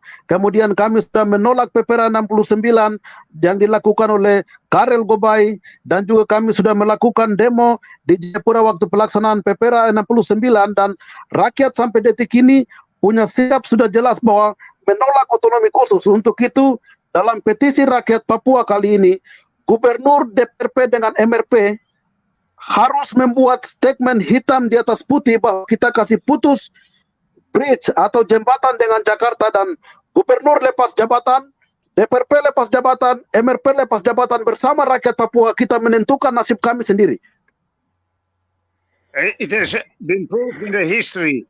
It has been proved in the history that to reject the presence of Indonesian government is in the history. It's written in the history. Started from Manokwari by Permenas Awom, and also Amelkianus Awom in Biak, and also in Paniai by Karel Gobay and other West Papuan leaders, that the rejection of the colonialism by any power, especially Indonesia, it has been proved. So through 1969, the people of West Papua also rejected the free act of choice. And now, through the position, the ongoing petition by the people, the power of the people, it is a must. There is no way, but it has to be in black and white, that the governor of the two provinces in Papua should make it very clear. There is no way to walk out of it, but to follow the willing of the people to reject the continuation of special autonomy. Rakyat Papua Barat bersama organisasi Papua Merdeka, kita akan melakukan mobilisasi umum menolak otonomi khusus, dan kami akan duduki kantor gubernur di Papua dan juga kantor gubernur di Papua Barat. Dan saat itu kami mau dengan sejujurnya, di atas nama Tuhan dan juga di atas nama tulang putih dan pengorbanan rakyat Papua, kedua gubernur harus lepaskan jabatan, lepaskan burung Garuda, dan juga menyatakan diri bahwa mengembalikan kedaulatan rakyat, dan rakyat akan menentukan nasibnya sendiri. So there will be,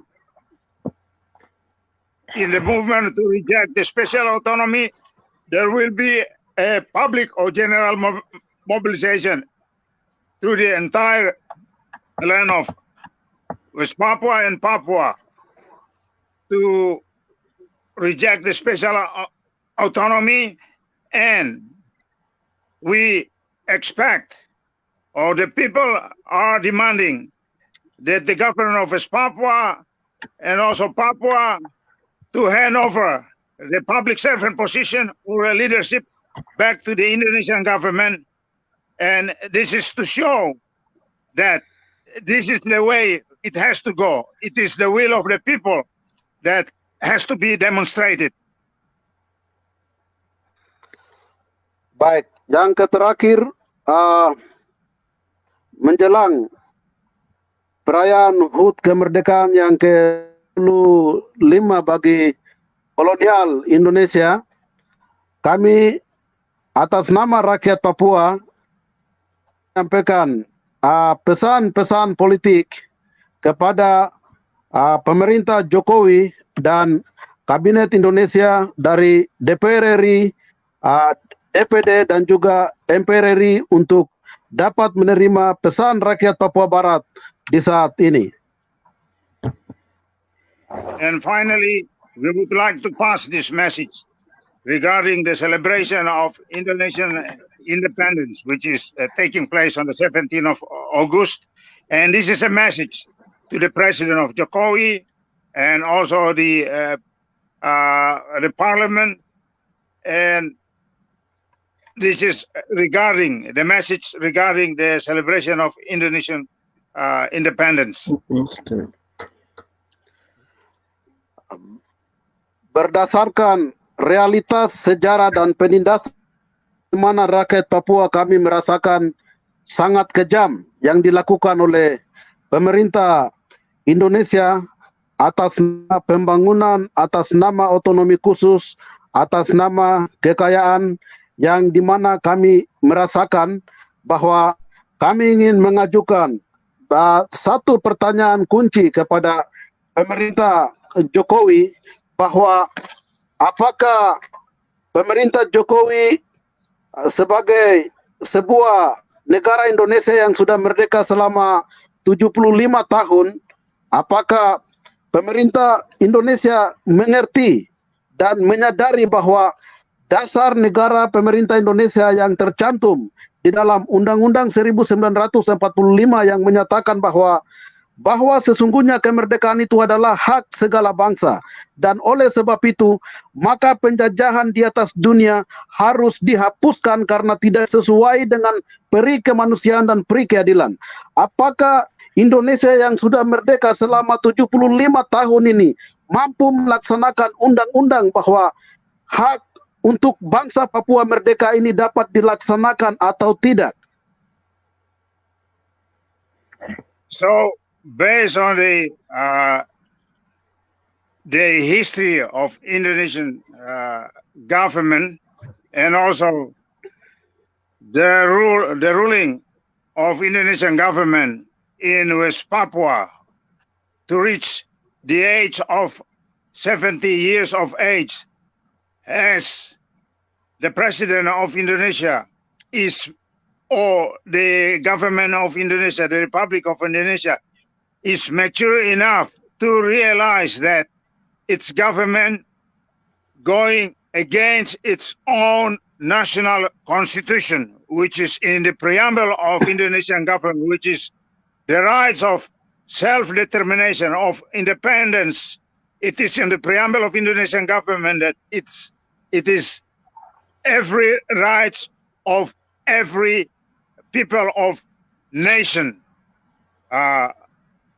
This is the stand, the question that we, as the people of West Papua, are struggling and questioning you, whether you are mature enough. Indonesian government, under the leadership of Jokowi and other member of parliament in the government of Indonesia, realize that 70 years of independence, 70 years of age of independence, whether the country is mature enough to realize that colonization is being practiced towards the Papuan people, that we are suffering as a victim of the occupation of this mature nation with the age of 75 years of age.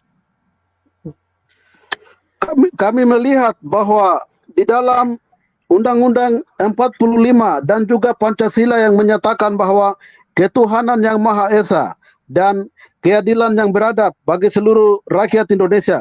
Kami tidak melihat Indonesia mampu melaksanakan isi yang ada di dalam Alkitab bahkan juga Al-Quran. Indonesia menyatakan bahwa sebagai negara yang mengakui 5 agama, tetapi Indonesia sendiri kami melihat tidak mampu melaksanakan apa isi yang ada di dalam Al-Quran bahkan juga Alkitab. Maka itu kami memberikan pesan bahwa 75 tahun Indonesia sudah merdeka dan juga memiliki agama, tetapi Indonesia masih belum merdeka secara demokratik, secara agama.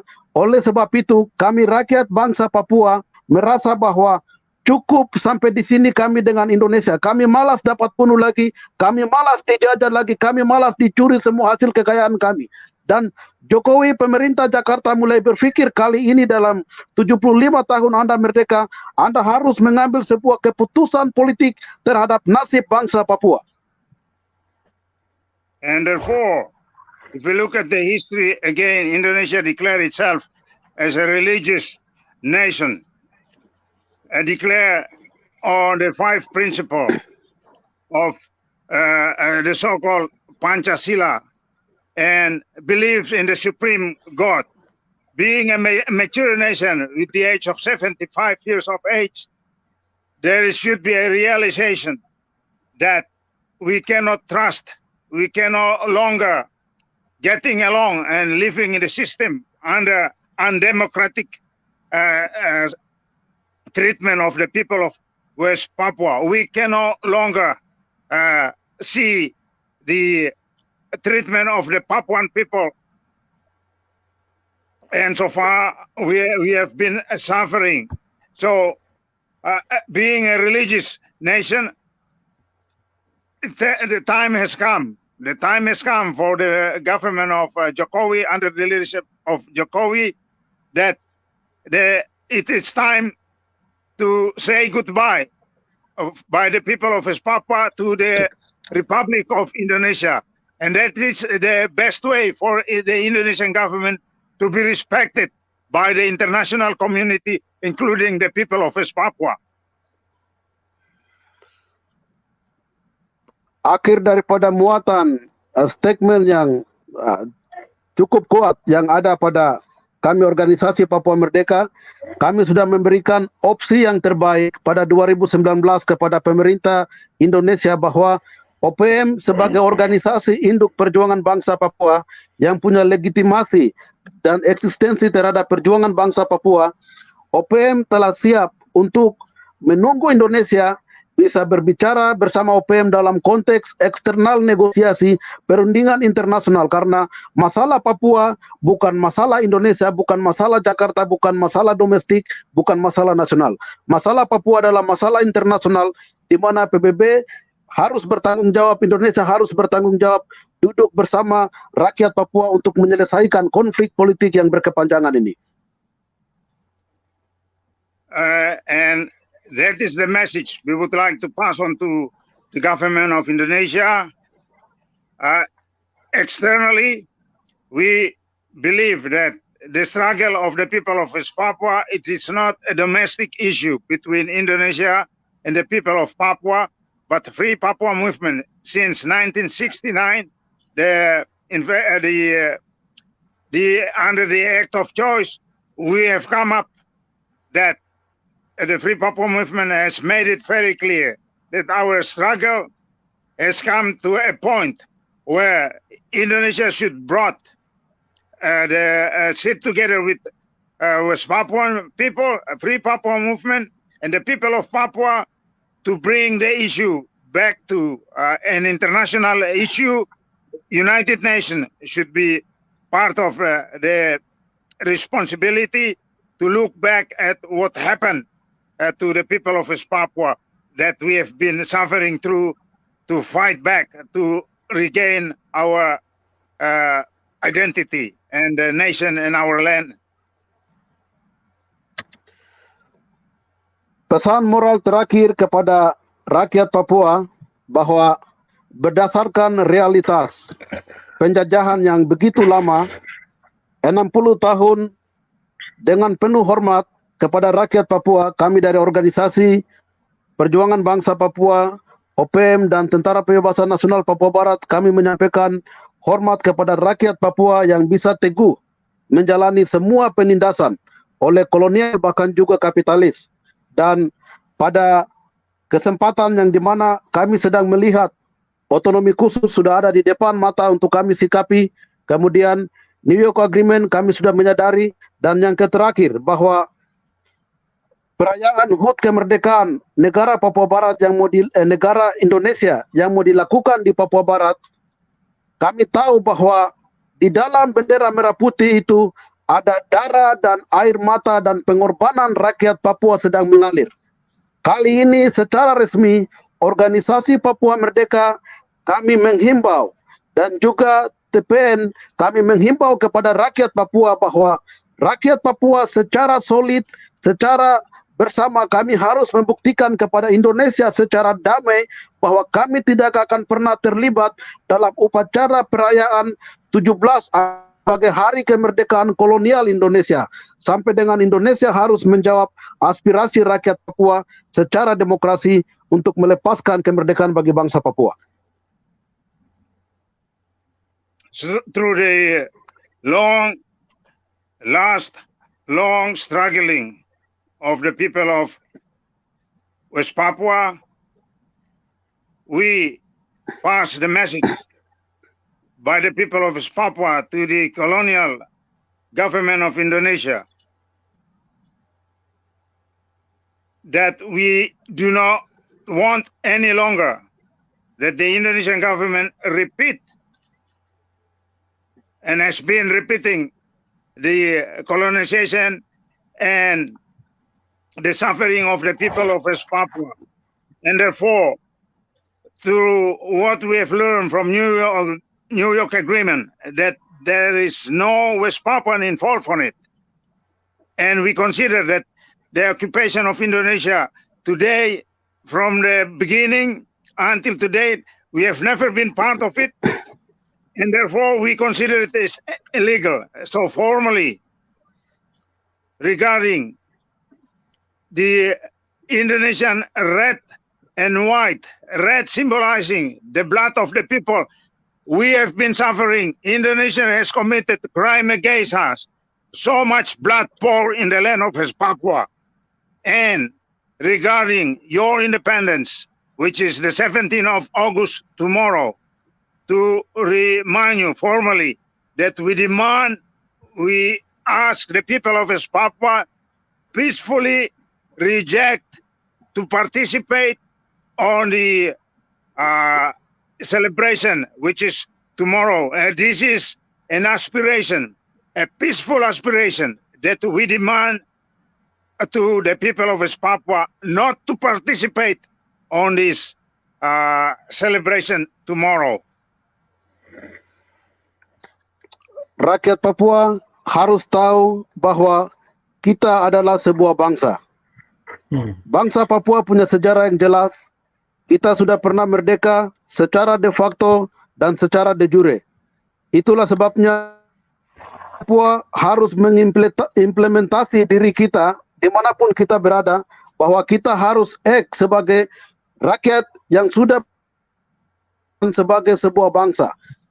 Secara kita jelas, kita sudah pernah merdeka, tuntutan diri dengan kolonial Indonesia, dan setelah kami menolak Otsus, OPM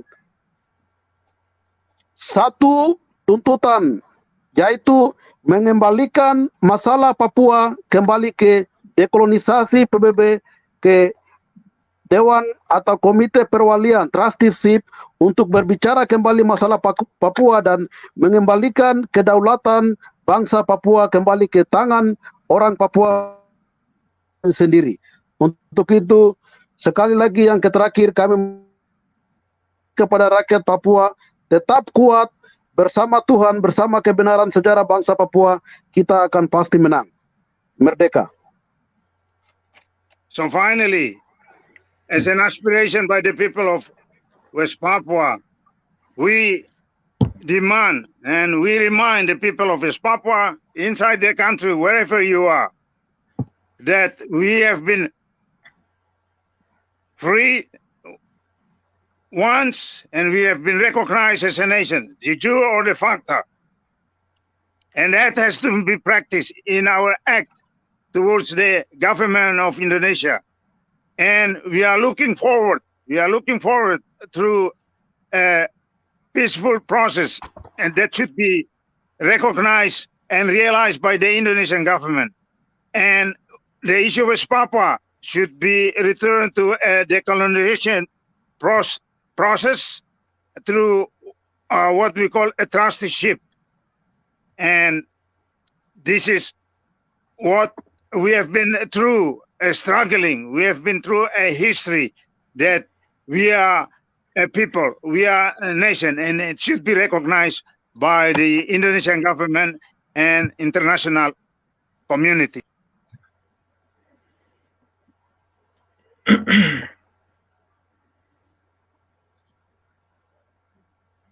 Merdeka.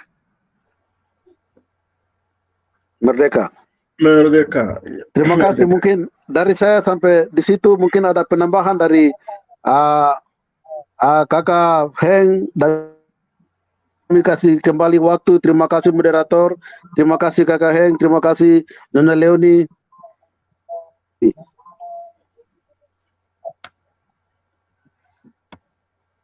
Terima kasih Bapak Chairman yang begitu semangat berapi-api, didukung oleh Saudari Leoni yang selalu tidak pernah capek untuk menolong, karena itu bagian dari perjuangan.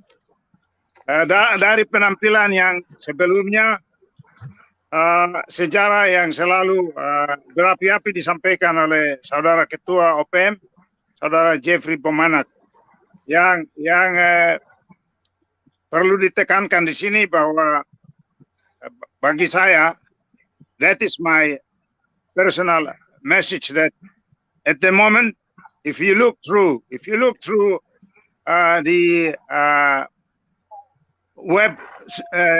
webinar run by the religious leaders in Papua and also the youth in Papua, that the challenge of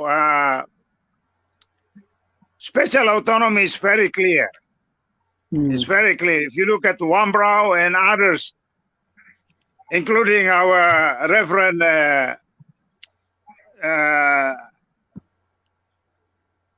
what's his name? Sorry, I'm very bad at names. Yoman, that history is wrong. History is wrong, and therefore we have to look back. We have to look back that if special autonomy is successful, if we look at every details, only even the governor of Papua, Mr. Lucas Enembe, make it very clear. Only one article out of the whole program, which is only form the so-called MRP, but the rest of it failed totally. So what else could be expected? And even Enembe requested that there should be an international body to review the special autonomy. Unfortunately, special autonomy is not an international package, but it is only a local package. So Indonesia can do that. So di dalam pemerintah, di dalam negeri saja, jangankan kita yang berada di luar negeri mengatakan gagal, tetapi seorang pemimpin seperti Lucas Enembe, gubernur, dan adalah warga Indonesia, menyatakan bahwa paket special autonomy itu sudah gagal, yang hanya dilakukan dari seluruh kebijakan Otsus itu hanya satu paket saja yang disinggung, yaitu MRP. Itu saja. Tapi mereka pikir love can buy with money. Money is not everything. Mereka berpikir bahwa memang mereka menganggap bahwa kita monyet, jadi mereka hanya kasih gula-gula dengan pisang. Itu yang membuat Indonesia gagal. Dan masih mau mengajak kita sebagai binatang untuk menerima lagi pisang masak. Jadi otonomi itu seperti a rotten ripe banana. Jadi itu pisang busuk yang mau diberikan kepada kita karena sejak tanggal 15, exactly on 15 or 16 August last year, 1 tahun, itu kita masih dianggap sebagai monyet. Dan monyet-monyet ini mau dianggap untuk menerima pisang busuk. Otsus itu pisang busuk. Uang sampah yang dikasih dari orang-orang Amugme dan juga hutan yang ditebang di Papua itu. Itu. Jadi kita masih dianggap ada rasisme. Jadi kenapa kita juga menolak? There is a reject special autonomy to there is racism. Recently we talk about Black Lives Matter. Indonesia never learned. The white man in America and the rest of the world never learn about slavery. Kita di Papua juga, Indonesia tidak never learn. Indonesia belum pernah belajar dari kesalahan yang mereka lakukan di East Timor karena mereka menganggap orang Papua itu monyet. And discrimination is part of the rejection of special autonomy. Freeport itu kalau disinggung, Freeport itu seperti kacang. Jadi kulit kasar, the skin of the nut is received by the Indonesian government. Itu kulit yang halus di dalam, itu diterima oleh buru-buru internasional seperti Australia yang lain. Yang terima kacang itu adalah Amerika dan juga Jepang dan negara lain. Jadi kita ini monyet ikut dengan Indonesia termasuk monyet juga menerima itu kulit kasar yang di luar itu. Jadi Indonesia harus sadar. Indonesia should know that Americans, including Australians and the capitalists are making profit out of the land of Papua, but we are the most suffering ones. Jadi itu yang harus disadari. Ada sekian banyak buruh-buruh Indonesia, termasuk buruh Papua yang sekarang tidak dipekerjakan. Jadi inilah, these are the very basic, simple, basic rights yang kita harus bicarakan. Orang Indonesia, rakyat Indonesia harus sadar bahwa pemerintah Indonesia adalah boneka dari Amerika. Boneka dari Amerika yang datang mencuri kekayaan, termasuk boneka dari Australia. Sekarang ada perang antara Amerika dengan Cina Selatan. Itu karena mereka tidak mau kehilangan wilayah ini. Nah, these are a very close issue that we have to talk about. Jadi jangan rakyat Indonesia harus mendukung perjuangan dari rakyat Papua bahwa suatu ketika kita harus merdeka seperti penjajahan yang dilakukan di East Timor dan kita membangun hubungan yang lebih baik lagi dan kita mengatakan jangan kepada Amerika. Bila perlu kita mengundang bangsa lain yang netral. Dan seperti Cina sekarang, kita mengundang Cina untuk datang menolong. Cina menolong Vanuatu, Papua New Guinea dan negara lain. Amerika dengan Australia sekarang takut. Nah, we can be friends with anybody, termasuk Indonesia. Jadi rakyat Indonesia harus mendukung kita. Amin, amin. Hormat, hormat. Bagaimana, kita dengar satu lagu kah? Silakan. Oh ya, terima kasih. Kita dengar satu lagu dulu. Oke, baik. Sebelum kita bikin terakhir ya. Iya, oke. Kita dengar satu lagu. Hang on. Lagunya di mana ya?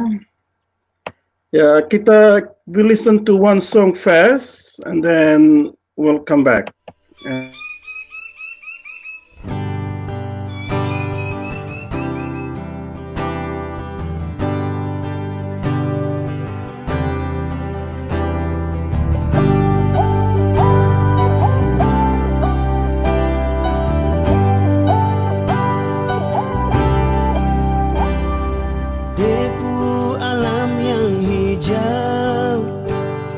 Terhampar luas nan indah, dan kau bermain bersama cendrawasih di pulau yang biru dan pulau yang mempesona, tempat ikan-ikan dong hidup dan bermain. Siapa lagi yang akan jaga? Siapa lagi yang akan lihat ini tongku tanah? Kalau bukan Sadan kau yang jaga, siapa lagi yang akan jaga? Siapa lagi yang akan lihat ini tongku tanah? Kalau bukan Sadan kau yang jaga, nanti rusak.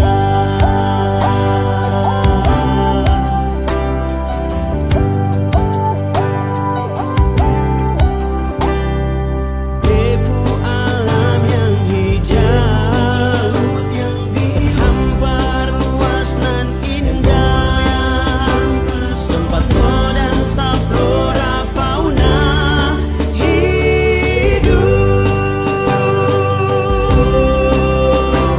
tapi sapu hutan mulai hilang, dibakar, ditebang, dihancurkan. Siapa lagi yang akan jaga? Siapa lagi yang akan lihat ini tongku tanah? Kalau bukan Sadan kau yang jaga, siapa lagi yang akan jaga? Siapa lagi yang akan lihat ini tongku tanah? Kalau bukan Sadan kau yang jaga, nanti rusak, nanti rusak. Jangan sampai burung surga deh pergi, mari torang jaga.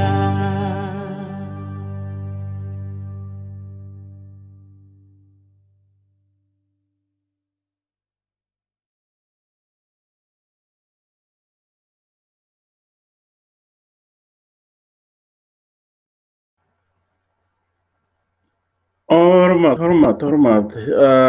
Jadi ya mungkin ada komentar yang terakhir, baru kita bisa mungkin selesai. Jeffrey, you wanna make last comment, or Leonie, and then maybe we can finish up from here. Last comment or appeal to our people inside West Papua.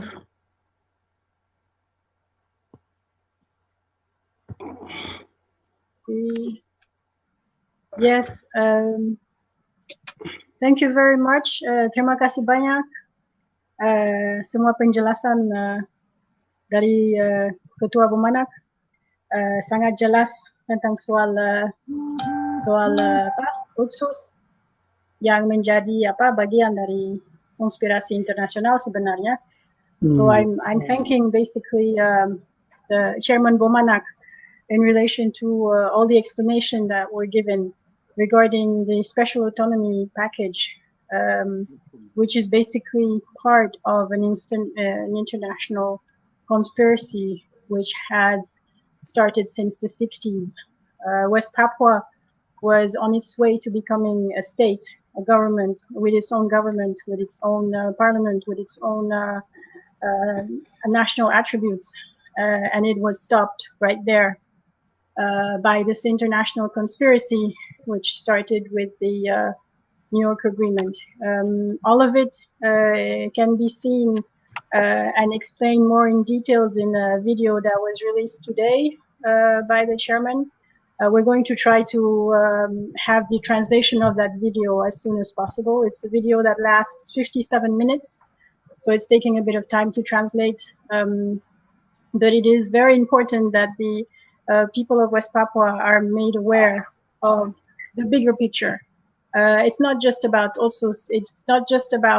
my village getting money from someplace in Jakarta out there, and I'm happy with it, and I will go on, and I will maybe get my kids to school. No. This is about West Papua, which has been funding Indonesia for the past 50 years. We have been funding the development of the entirety of Indonesia. So how dare they tell us that they are funding our development and that they need to develop us? We have been doing that for the country itself, for Jakarta, which was developed on money that came from the Freeport mine. So all of this is also explained on that video that was issued today, and which will have its translation as soon as possible. Our friends who do not speak Malay will be able to understand the intricacies of this international conspiracy in the way that the West Papuans will also be able to understand the intricacies of it. And the West Papuan people, I think, feel more empowered now that they know what their position is. Their position is not that of some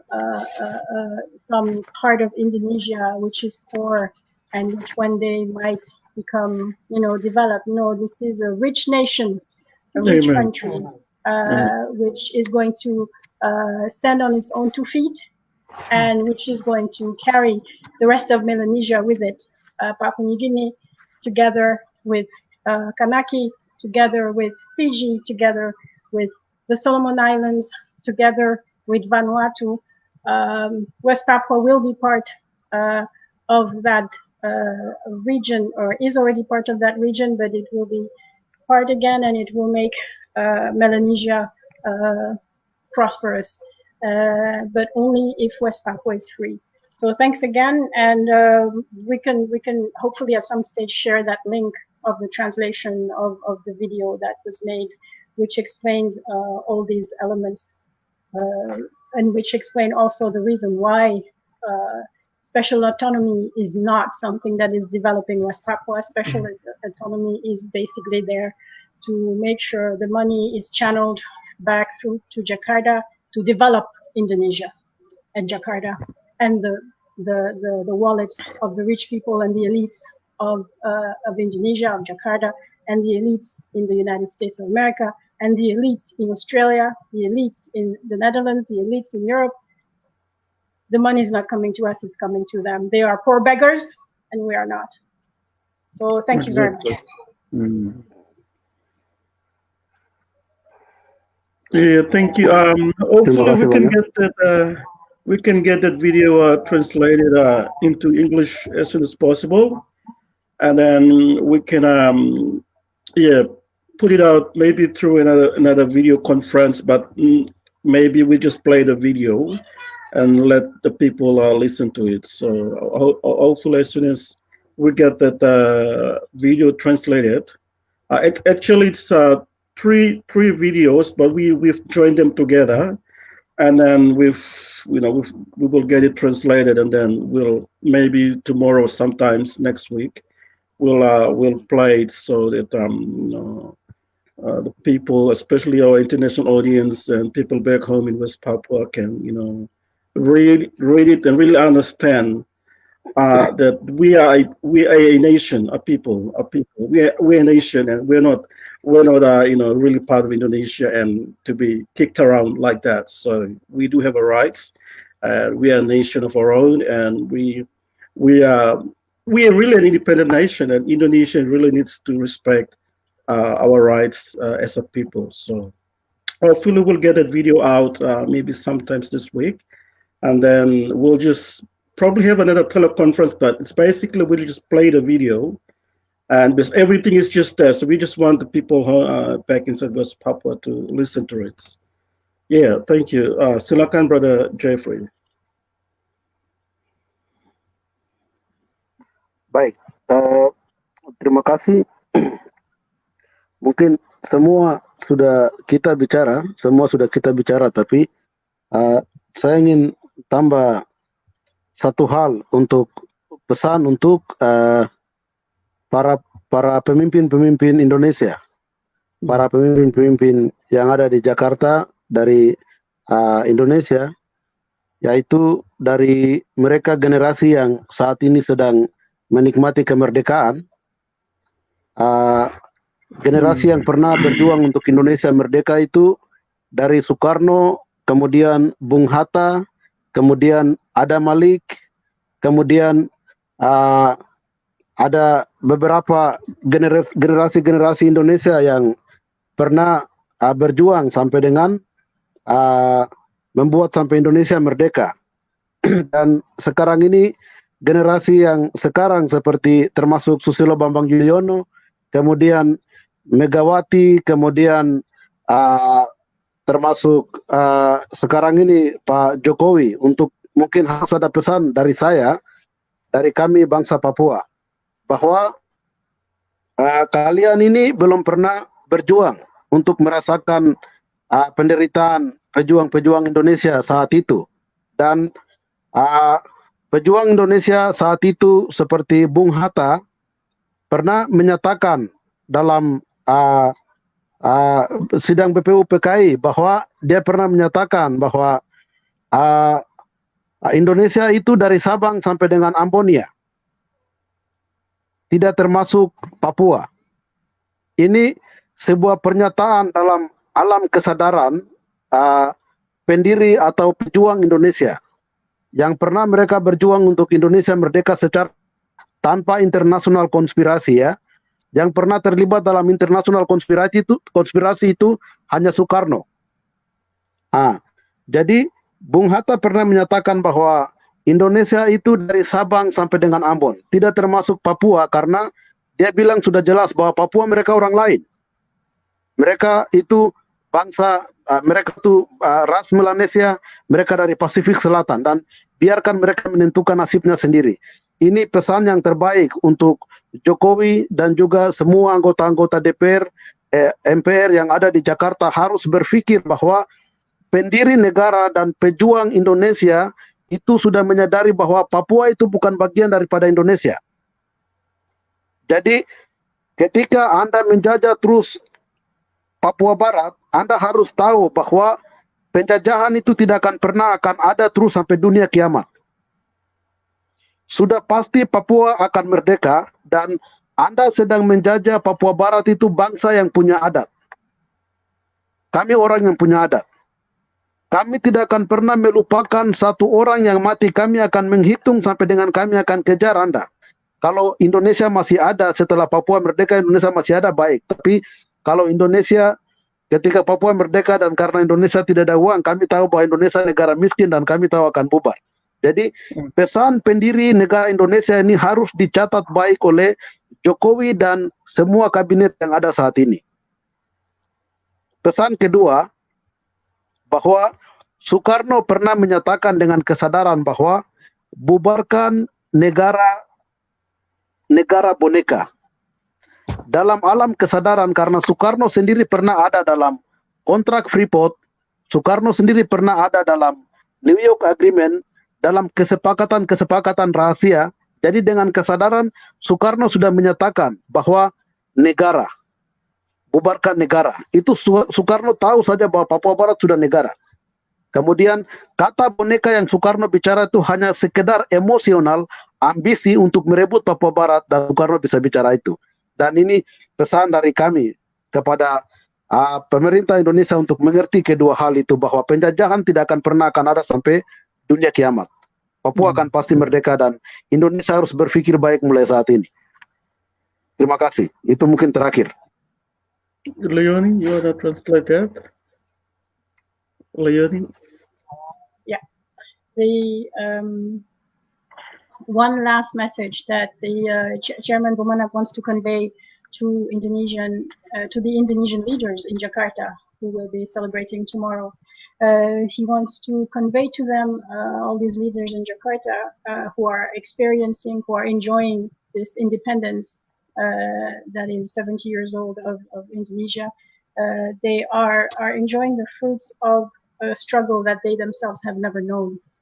They are enjoying the fruit of a struggle that was fought by people like Sukarno, like Hatta, like Adam Malik, And those people were the ones who made it possible. They're the ones who fought, they made it possible, they shed blood so that Indonesia would become independent. This next generation of leaders, which include Megawati, SBY, and the present president of Indonesia, Jokowi, you never fought for your independence. You never experienced what it was. But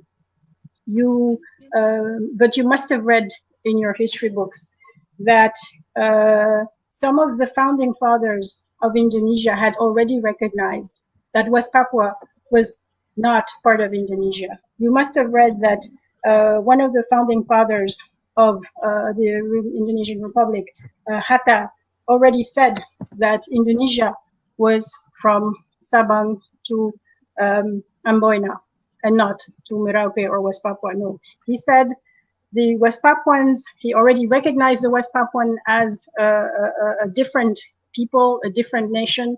He recognized that they were going to decide for themselves. He recognized that they would probably not want to be part of the Indonesian Republic. So one of the founding fathers of Indonesia had already recognized the West Papuans as a separate entity. And that is something that the Indonesian government, the Indonesian leaders of today need to remember, that if they continue what they are doing now, they are going against a vision that had already been in place by one of the founding fathers, by most of them actually.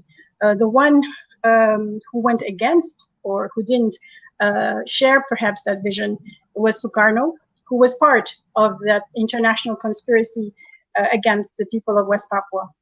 Sukarno himself was part of that conspiracy, but it needs to be made known to the Indonesian government and those on power today that colonialism will not exist until forever. Colonialism will end at some stage. Papua will be free. We are a people with our own customs and with our own laws. We do not forget. So when Indonesia has eventually had to let go, we will remember everything that has been done to us. So it is time for Indonesia to think back and to reconcile itself with its past, but also to take into account its history and the history of its founding fathers. The founding father of Indonesia that did not recognize that West Papua was a separate entity is Sukarno. But this is wrong, of course, because he himself spoke of the puppet state, negara boneka.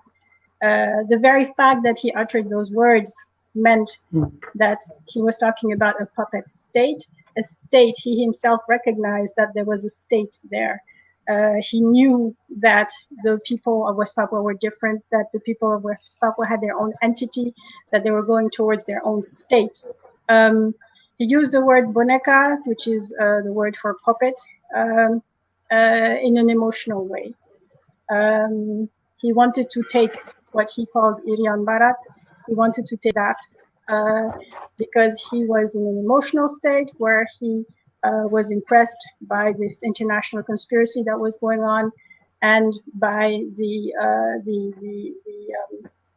role that was played and the influence that was played by the Westerners that were there. So all of this was emotional, and the rest of the founding fathers of Indonesia knew that West Papua was not part of Indonesia. So it needs the Indonesian leadership of today needs to reflect on that. Tomorrow is a good day to reflect on that. When you're independent for 75 years, it's a good time to reflect and to think back about what your founding fathers actually meant for Indonesia to be. That was the message directed to the Indonesian leaders of today, so that they think hard about what those people fought for when they fought for independence.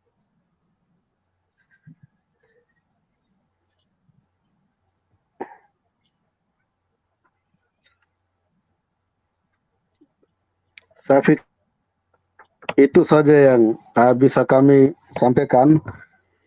Sekali lagi untuk menutup atas nama seluruh pemimpin-pemimpin organisasi Papua Merdeka. Okay. Mungkin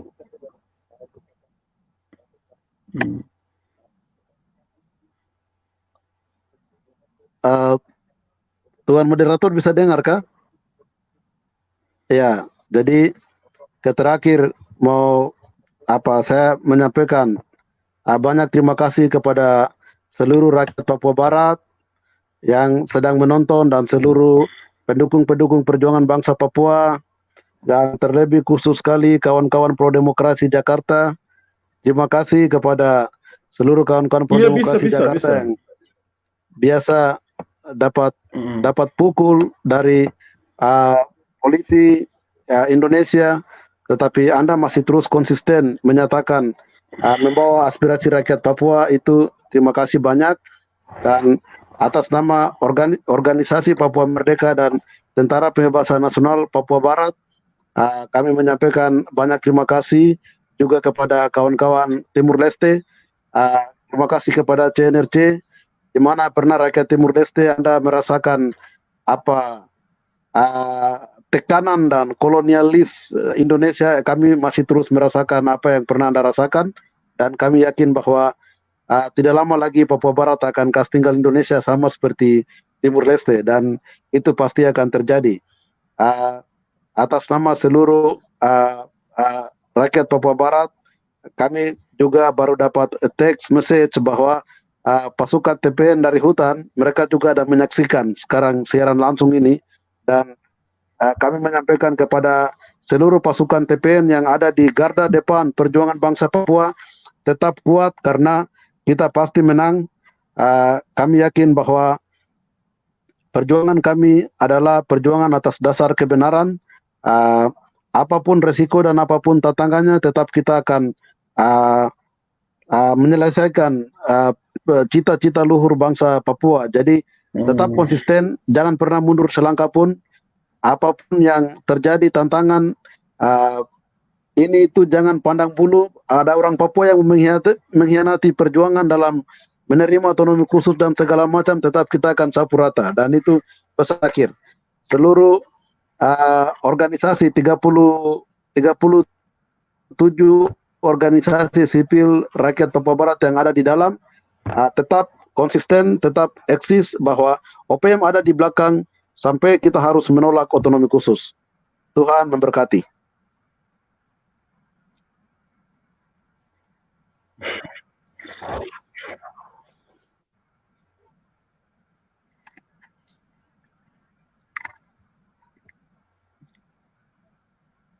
Saya pikir itu saja. Cukup.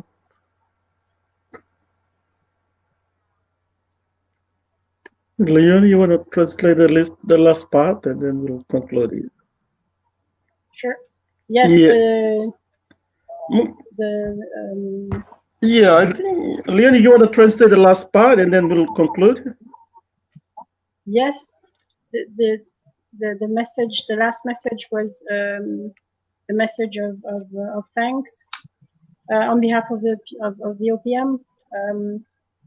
The message of thanks to the people of West Papua who are watching, but also to the Indonesian people, the pro-democracy movement, who are there also fighting for our rights together with us. We know you are being hit, you are being beaten, you are suffering because of the commitment that you made. But we thank you for your support and the fact that you are so consistent. With always supporting the struggle for the respect of the right to self-determination of the people of West Papua.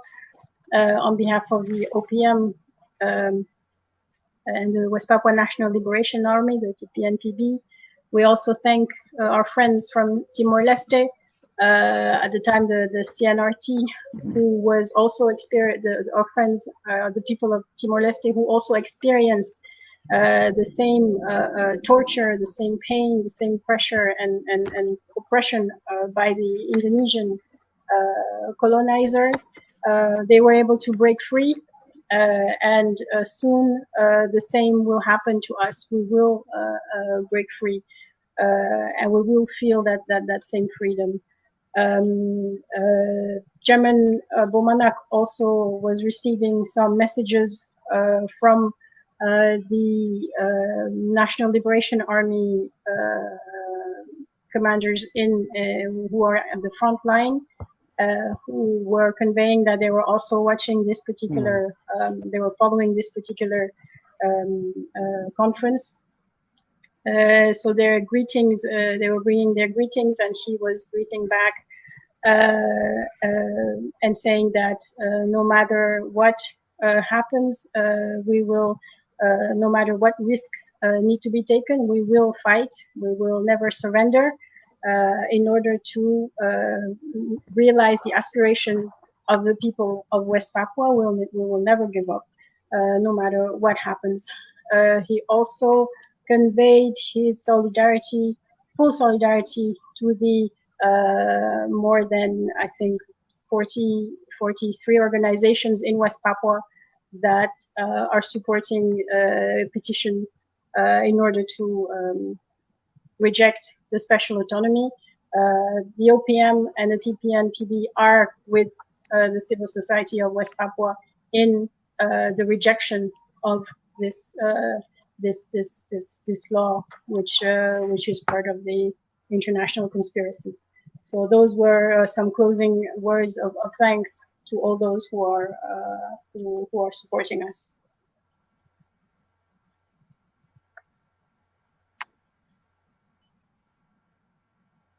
Terima kasih. Thank you so much.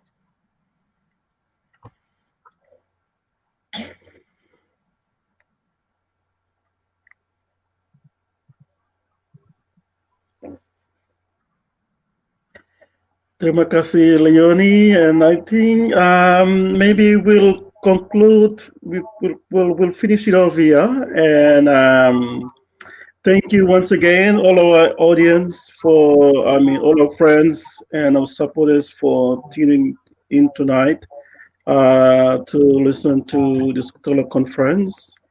And also a reminder to our people back in West Papua, tomorrow is Indonesia's Independence Day. We would like you to not to participate because really it is Indonesia's Independence Day. It's not for the West Papuan people. So yes, so we will finish it over here, and I want to thank our panel, Leonie in Holland, Chairman Jeffrey Bomanak, and also Uncle Hank for making your time available to be part of this program. So we'll finish it over here, and I'm going to play us a song, and then we'll finish it up from here. All right, just a minute. I'll just... Hormat. All right, we'll finish it up from here. Okay, good night. Selamat malam. Hormat. Terima kasih.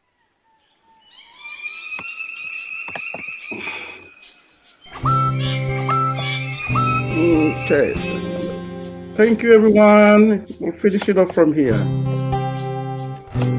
Let me see if I can get this video running. Terima kasih. All right.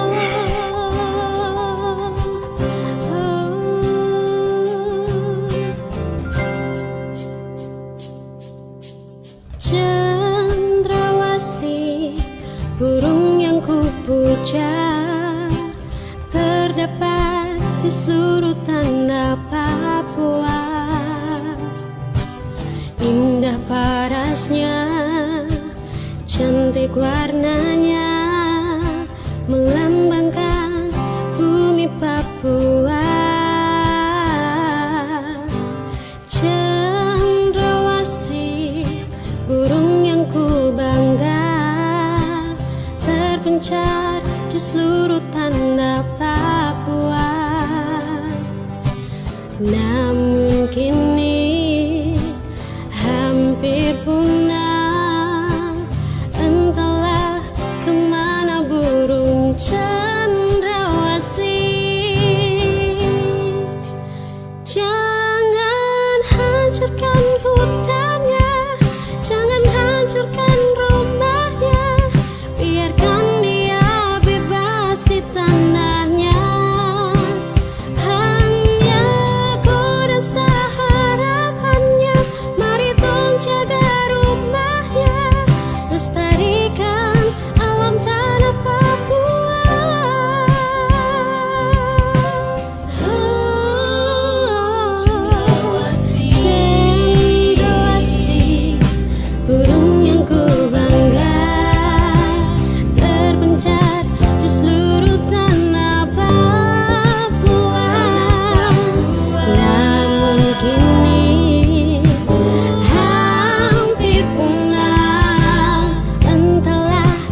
hutannya, jangan hancurkan rumahnya, biarkan dia bebas di tanahnya.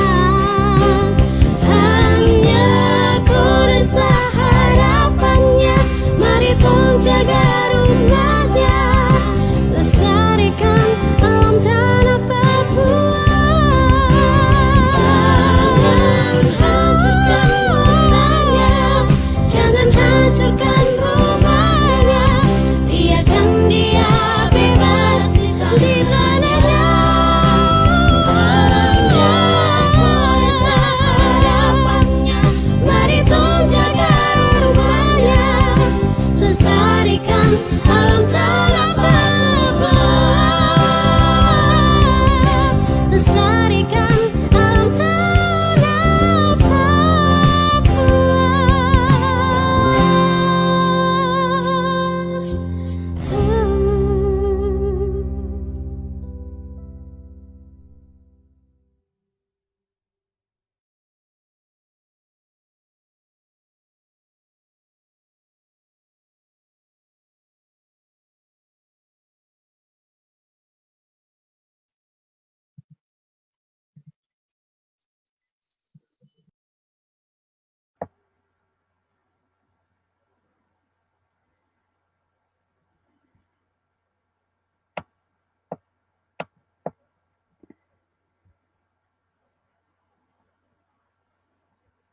Okay.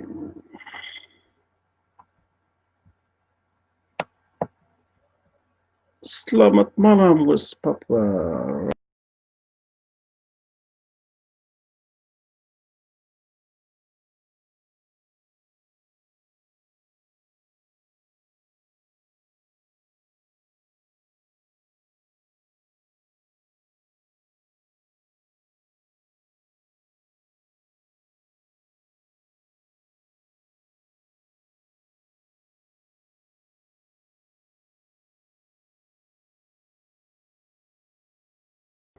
Just finish it off. Thank you, everyone, for being with us tonight. And we're just going to end our broadcast now. Thank you. Selamat malam.